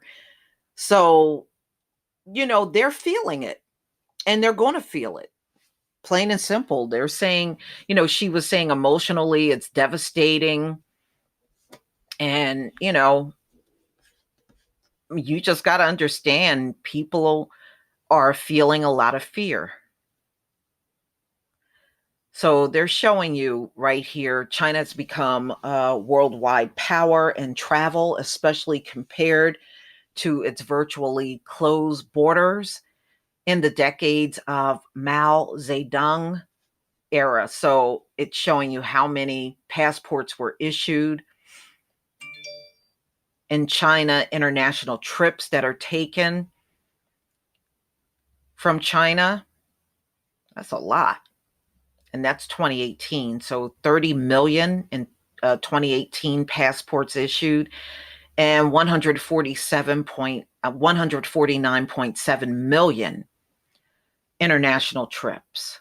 So they're showing you international tourism, US, Australia, Canada, Israel, Japan, Singapore, and Korea are among the nations offering 10 years visas.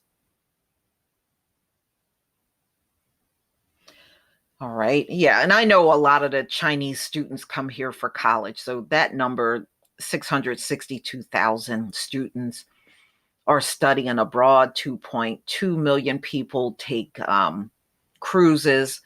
150 million passengers on China Southern Airlines shutting down travel. 30 airlines have suspended services to and from China. 25,000 airline seat cancellations. Wow. I guess those are people canceling on their own. 652 million lost in airline revenue. 78 nations applying controls like quarantines and bans on China visitors.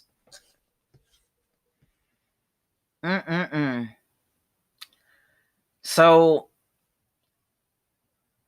even here in the US, you know, you got a major decline in people going in and out of Chinatown. And many of those restaurants are now saying they're going to have to close because they're not getting anybody in there to eat. And, you know, we got Chinatown in every major city in the US. So it's having a domino effect on everything. And again, I can't blame anybody for being on the side of caution. I just can't. Chinese tour group serve about 160 nations. More than 660,000 Chinese study overseas, making education one of the biggest exports to China from the US and Australia. You know, I don't know.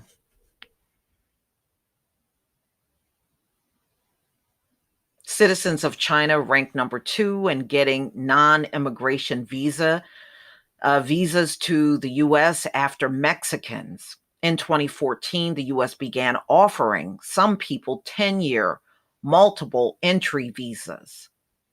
China's shares of U.S. visas, well, you can see that's falling off.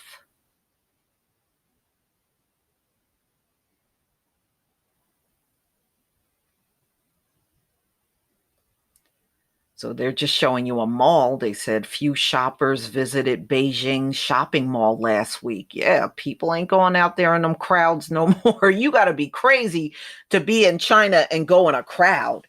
I mean, that's the last thing you should be doing.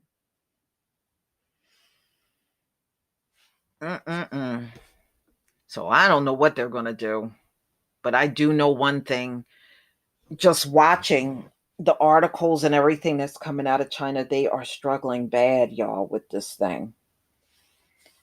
And if they're struggling, you can best believe other nations will follow as it starts multiplying in other nations, this coronavirus. So I don't know, y'all. But all I have to say is it's really more important that you keep your immune systems up, ladies and gentlemen, than worry about who you're offending at this particular time. You know, this thing is no joke. And I was reading how scientists are saying that they are anticipating this coronavirus to become even more deadly as time moves on. So they said they are 100% sure that this thing is going to become even more deadlier than what we're looking at. So that being said, I don't care whether they said that or not. It's just really important that we be on the side of caution right now. You know,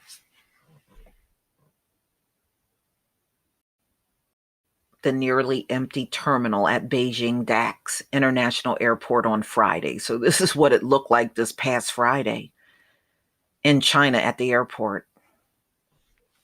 Damn, looks like nobody is there. But I certainly understand. But y'all, please tell me what you think.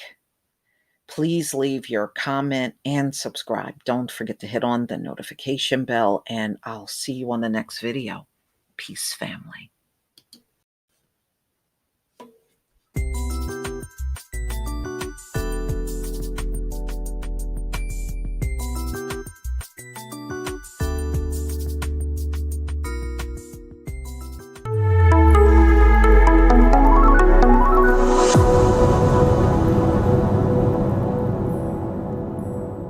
Greetings, brothers and sisters, family and friends. I am your Minister of Wellness, Nathaniel Jordan, Hey, I'm going to try every Wednesday. I'm going to try to do the hour of free health coaching where I come on live in the evening. I'm trying to bog down a time, maybe 5 p.m., 6 p.m. You all could leave suggestions in the comments for a good time, but I'm going to try to bog down a specific time in the evening for Wellness Wednesday for about an hour of free health coaching. And I did that this past Wednesday. However, one of the downfalls of doing the live stream is that, of course, it's just me and all the comments come pouring in from you all, which I appreciate. But when you have about 100+ people and they're all asking questions at the same time, it can become difficult. Now, YouTube created Super Chat as a way to where people who really want to have their comments or questions seen, where if you give a donation of any amount and it will hold your comment up longer and I'm able to recognize it. And I appreciate you all who did that. But as you see in the video, I do my absolute best to answer all the questions. However, sometimes questions will come in and then I will give a short, abbreviated answer that's not sufficient, or it could be led or taken the wrong way. So when I went back and looked at the video, I saw where someone who is a truck driver asked me a question about what is the solution for truck drivers.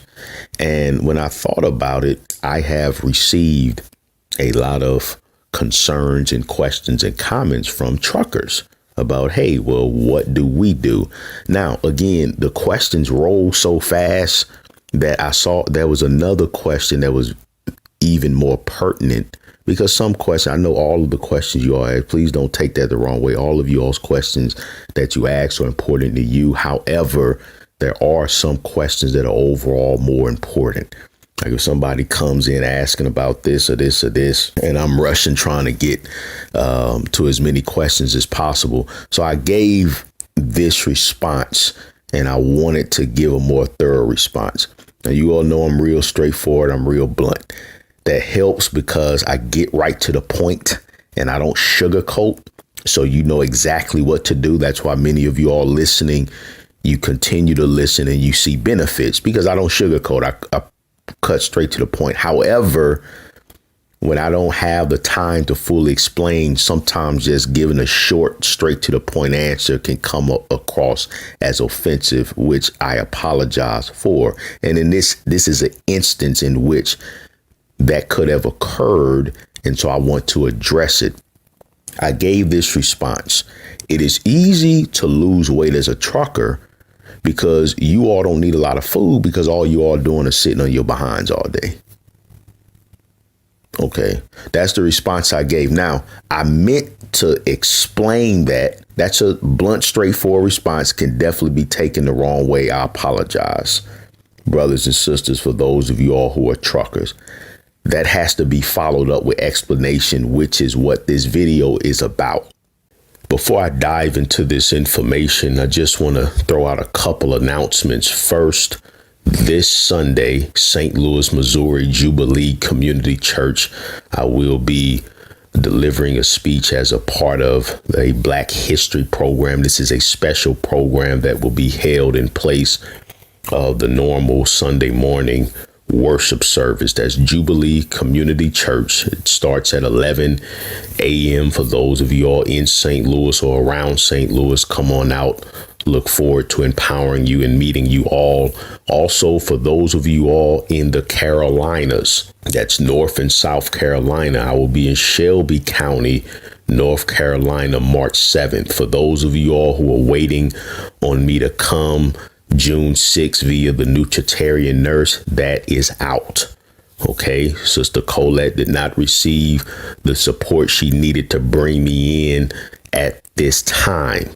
So March 7th is your opportunity, your one and only current opportunity to hear me speak live as I make my debut in the beautiful state of North Carolina, March 7th. All the details to my events or in the description box of this video, pinned comment section on my Facebook page. And I tried to keep them on my website, theministerofwellness.com, under upcoming events. The reason why I say that is because when you're a trucker, because you all are so stationary and you're not burning a lot of calories, it frees you up to be released from having to worry about food all the time, because you all don't need a lot of food.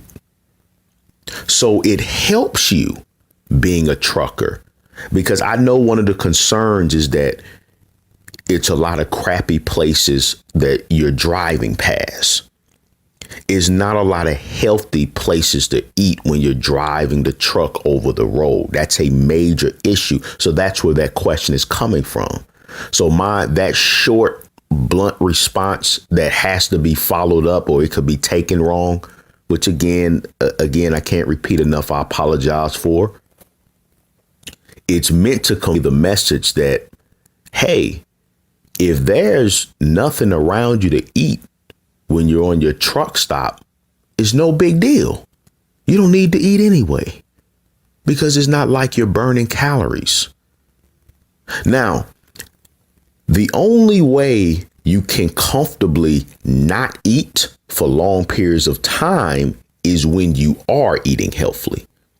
Now, I'm going into the 8th component of food addiction. And if you have not watched my 12-part series on the components of food addiction, or watched the full lecture when I was traveling the nation in January, you want to watch that. That's in their own separate playlist. I have a playlist where I keep all of the lectures that I've done, and a playlist on the components of food addiction. And you'll understand that toxic hunger is a micronutrient deficient diet that builds cellular waste and other toxins that pollutes our cells. Those toxins can only be removed when we're fasting. That starts about 3 to 4 hours after a meal, depending on how big the meal. The immune system starts to work and mobilize that waste. But when you've been eating the standard American diet, the SAD, that's where your stomach growls. You get the headache, the fatigue, the irritability, and so forth. You feel like crap.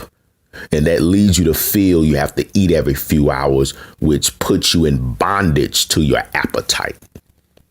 Because if you feel like crap and you feel like that Snickers commercial where you're going to turn into a monster if you don't have something to eat, yes, you driving that truck all across the nation, all over the road, you're going to stop somewhere. You're going to binge. You're going to pig out. But see, if you eat to live to the best of your ability and you're pouring in those fresh fruits and vegetables, here's what happens. Your perception of hunger will change. And when your perception of hunger changes, brothers and sisters, when you nourish yourself, the less activity you do, the less food you need. The heavier you are, the less food you need, because fat is calories unused. So when you're overweight and you have a lot of fat on your body, I'm being blunt again, when you have a lot of fat hanging off your body, that's food that's being eaten even when you're not eating. So therefore, if you're an overweight truck driver trying to lose weight, you do the best you can. When you find that, do you locate that grocery store, or that maybe that gas station has a little bit of fresh fruits and vegetables? You do the best you can. When you do get to a stop that allows you to locate a grocery store in the area where you can load up on fresh fruits and vegetables, you do the best you can to prepare your salad, homemade salad dressings. Now, you can get pre-made salad dressings from drfurman.com. If there's enough demand for that, I can add that to my website, because you all do understand when you purchase things from my website, you're helping me out as your minister of wellness, and I appreciate that.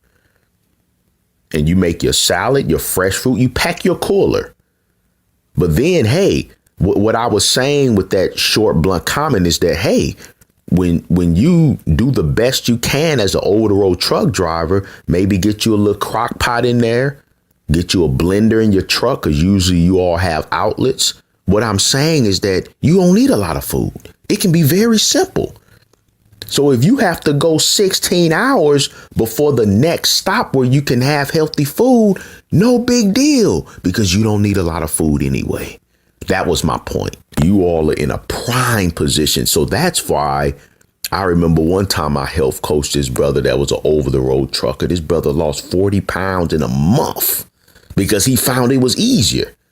He would have his crock pot. He would just eat beans, a big old pot of beans, and he would have his smoothie. He was like, Nate, I only need like one meal a day, man. It's something wrong with that, ain't it? I was like, no. I was like, you're overweight. So your body's already eating on the fat. And then because you're nourishing yourself and you don't have time to work out because you're over the road, you don't need a lot of calories. All you need is the nourishment. Give it the nourishment. Then that's it. So you pick your stops. But hey, that was my point.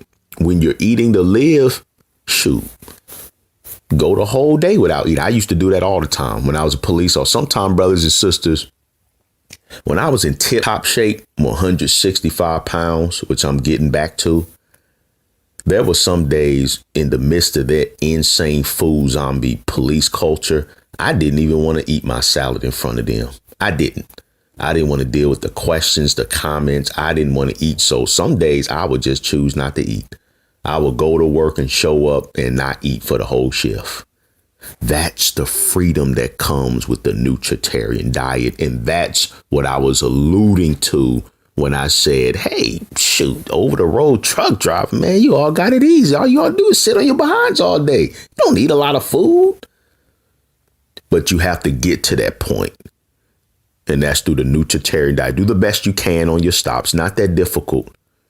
You all have it easy. You all have it easy, and I hope that this video helps you understand that comment. But again, the Wellness Wednesdays, leave your suggestions for Tom in the comment section. And I apologize for the person that answered that question if that short remark, I meant to expound on it. But again, when you have 150 plus people asking questions at the same time, and I've done live streams where people start whining and complaining that I'm not answering their questions, that I'm ignoring their questions, and I do my best to oblige all of the questions. So I didn't get back to it. And I completely, when you isolate that statement, I understand that could have been offensive without the explanation that I hope I provided to you in this video.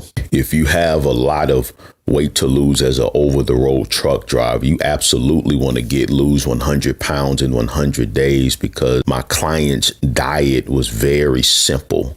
So you definitely want to lose 100 pounds in 100 days so you can follow the exact eating style that he followed, which is very simple. And a lot of that you can prepare right there in your truck. So that's the book that I recommend. That's the book I recommend for everyone, because it includes the 12 components of food addiction and other elements outside of diet that helped him to lose the 100 pounds in 100 days. March 1st, brothers and sisters, the tour resumes. I cannot wait to see you all in Herndon, Virginia, DMV area. Come on out to Life Ticket Church. It's the Sunday morning service, brothers and sisters, so it's no charge because it is a church service. It's just that I'll be the guest speaker. Pastor Dorian Baker booked me to come out there and to deliver the biblical health sermon. If you have not heard it live, you absolutely don't want to miss. Next weekend, I'll be in Shelby County, North Carolina, March 7th for their vegan/plant-based health fair. I'll be the keynote speaker.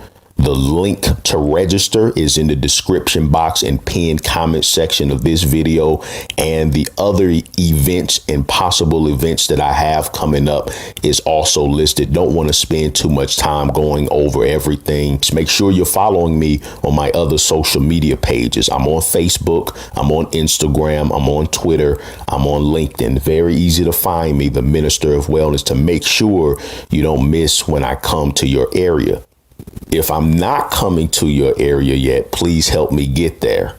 Please share my website and videos with organizations in your area so that they can reach out to me and book me to speak.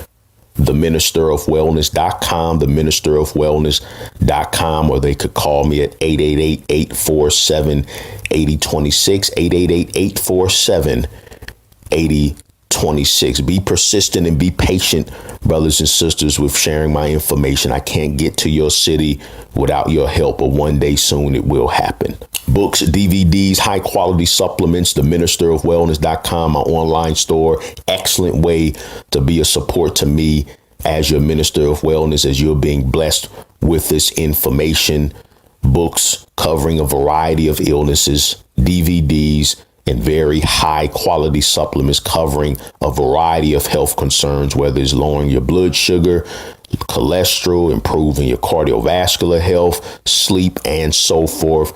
Go to theministerofwellness.com, get what you need for yourself, or get something as a gift for someone else. I do have an official fundraiser page through PayPal. I have an official fundraiser page through PayPal. That link is in the description box of this video. Again, I am a 501c3 nonprofit organization, so your donations are 100% tax deductible, and your donations, as listed on the fundraiser page, and as I tell you all each and every video, it is being used to combat the promotion of death.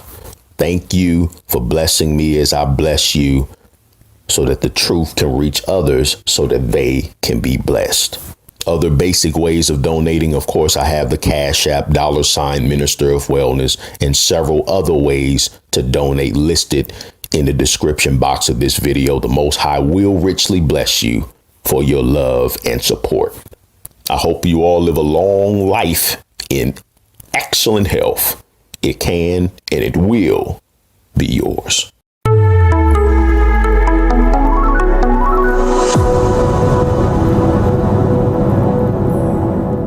Grace and peace, family. Assalamu alaikum. This is Sister Vicki Dillard, and I'm a very proud contributor right here on FlyNubianQueen.com. As you come in, please giving us likes and shares, because we want to draw other folk into the podcast. Also, make sure that you text the word Queens to 31996 so that you're able to receive phone notifications when we go live from time to time. Also, very quickly, I want you to know that we have a store, and you can visit us there and buy amazing apparel and products at shopfnq.com. That's shopfnq.com. I know this is an unusual time, but I wanted to briefly mention to you guys what the news is reporting. I'm talking now from NBCnews.com, reporting this, and of course several of the other mainstream media outlets are trying to cover what the black media, the new black media in particular, has been saying all along, and that is Harvey Weinstein jury says that they are deadlocked. Can you believe that? Judge orders them to keep deliberating. Jurors in the trial against Weinstein said they are deadlocked on the two most serious counts against him. Did you all hear me? Listen to this part. It says, jurors in the trial, of course, this was just reported not too long ago. Jurors in the trial against Harvey Weinstein indicated that they are deadlocked Friday, of course, that's today, on the two most serious counts against him, prompting the judge to order that any verdict must be unanimous. New York Supreme Court Judge James Burke added if the jury couldn't reach a unanimous decision, then it can't return a verdict on the two counts of predatory sexual assault. Listen to this. 2 counts of predatory sexual assault, which carry a maximum penalty of life in prison. The judge also asked the jury to continue deliberations, which are set to resume Monday morning. So can you believe that this has even gotten this far, black family? It goes on to say that it's not uncommon for a jury to believe that they may never reach a unanimous verdict, but on further deliberation, they often are able to reach a unanimous verdict. The jury of 7 men and 5 women began deliberations Tuesday. The once powerful Hollywood mogul, 67, also faces 1 count each of first-degree rape and third-degree rape, 1 count of a criminal sex act. The jury suggested it reached a unanimous decision on those 3 counts. The structure of the charges means Weinstein could be found guilty of no more than 2 of the charges against him. Did y'all hear what I just said? The structure of the charges means Weinstein can be found guilty of no more of the charges against him. The first-degree rape and criminal sex act charges are each punishable by at least 5 years to 25 years in prison. The third-degree rape charge is punishable by up to 4 years behind bars. While Weinstein's defense team said that they would accept a partial verdict, prosecutors declined. Now, this is interesting, family, that they are deadlocked, the jury, on 2 of the most serious counts against him. Somebody says, Latoya said, hello, Miss Vicki. I miss you. I miss you guys too. Listen, this is interesting, family, because here is this guy who's been accused. In all, more than 80 women have accused him.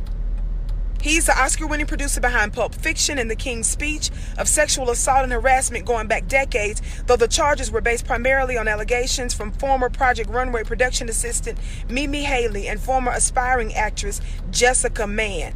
This is unbelievable, y'all. And the reason it's unbelievable is how silent the mainstream media is about this.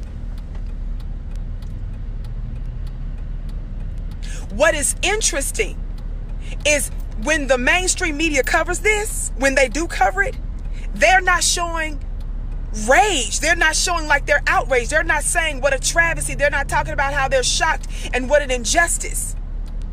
See, they're on code. They cover up for each other.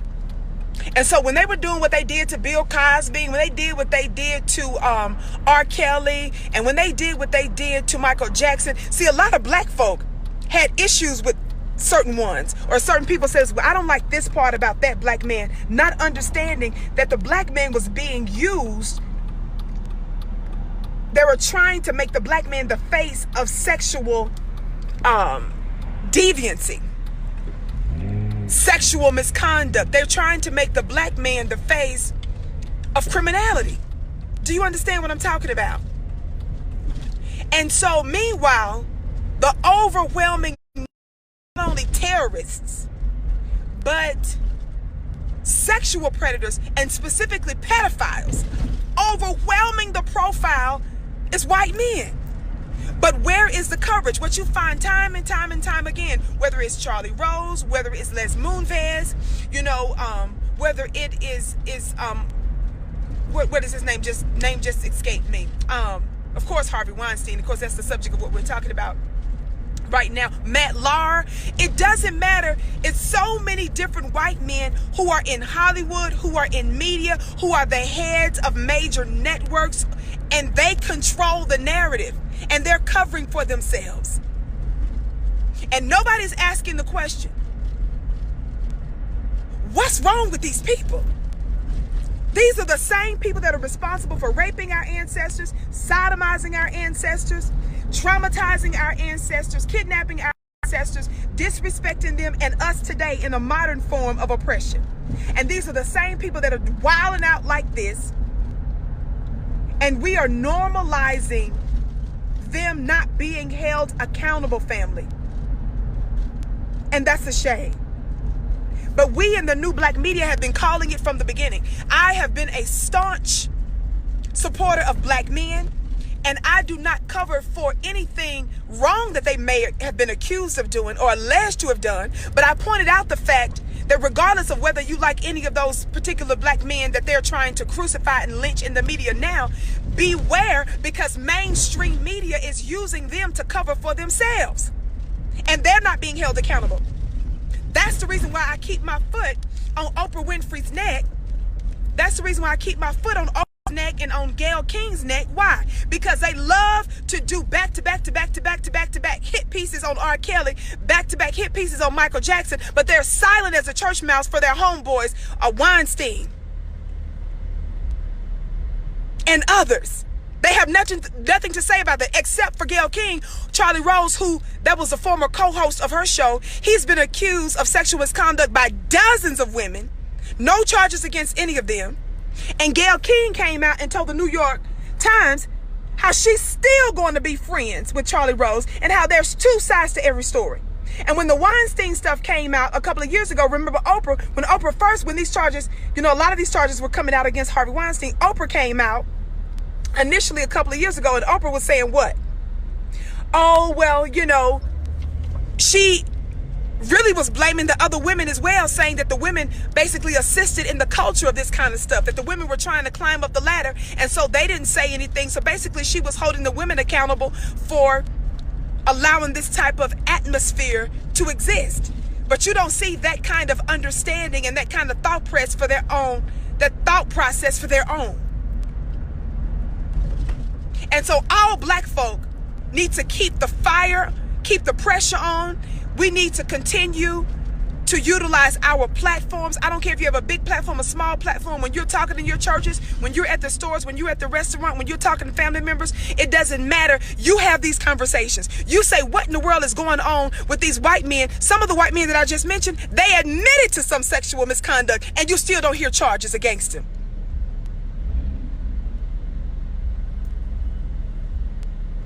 Did you hear what I just said? So I just wanted to give you guys that. There is no reason why there should be a hung jury right now. Now the judge them to continue deliberations resuming Monday, but the fact that it's even at this stage for the two most serious charges, that tells you everything that you need to know about this white supremacist system, these white supremacist systems that we're in. And don't forget, one of the most credibly alleged rapists is the President of the United States, Donald Trump. Another one that's charged with credible allegations is Brett Kavanaugh, and he is now the 9th justice in the Supreme Court of these United States. See, America, they promote their killers and their rapists and their deviants. Try to crucify the black man and black folk in general, and we've been under their rule for 465 years. So black folk, those that have been doing some of these sick, twisted behaviors, are learned behaviors by these master manipulators and these master deviants and these master criminals. I just thought I wanted to give you this breaking news right now. Family, make sure that you give us a thumbs up, thumbs up, thumbs up. Be sure to like, be sure to share. Make sure that you share this podcast out with other people. Breaking news, Harvey Weinstein. On his jury, they're deadlocked right now on 2 of the most serious charges. And that's crazy. It shouldn't even be that. Over 80 plus women have accused him. Plus, when you've been following the story, you hear some of the details. You know he also admitted some things on a recording as well. So white folks cover for themselves. Regardless of what they run their mouths about, it's about what they do. My name is Vicki Dillard. Make sure that you follow me on Instagram at VickiXDillard. Follow me on my Facebook page at Vicki Dillard. Make sure that you're subscribed to FlyNubianQueen.com. Make sure that you text the word Queens to 31996 and check out our store at shopfnq.com as well as FlyNubianBusiness.com. I leave you in the manner in which I came, that is in peace. I love you back, family. Assalamu alaikum. Shalom. Ma'at hotep. Namaste. Is there never a woman among the daughters of thy brethren, or among all my people, that thou goest to take a wife of the uncircumcised Philistines? And Samson said unto his father, Get her for me. My name's Samson. I'm impatient. I love women from all nations, even those who hate. You know the Philistines. You know it's so good. Long as I get mine. Look at Delilah. She's a barrel dime. I'll take her home with me. Play some genuine. Love is love. God is good. She won't make me blind. Oh snap. What's that? Can't be. Looks like the Philistines got a hold of me. In between 2 pillars, there's no hope for me. Double-minded, indecisive, got a hold of me. But now I see, though I'm blind, how I ought to see. Glory to the Most High. They're trying to take the glory from the Most High, and now they're in a hole and oh no. Glory to the Most, glory to the Most, glory to the Most High. They're trying to take the glory from the Most High, and now they're in a hole and don't know why. Glory to the Most, glory to the Most. My name's Solomon. I smell fragrant. I love women from all nations, even those who hate. Come on, love is blind. We should coexist. Put faith behind. No Jew, Gentile, they're heathens fine. She loves the 10 Commandments, only keeping 9. My wife's a Hindu, my other wife's a Sikh, my wife's a Mormon, the other wife's a Greek. To be honest, I feel lost when I'm in the sheets.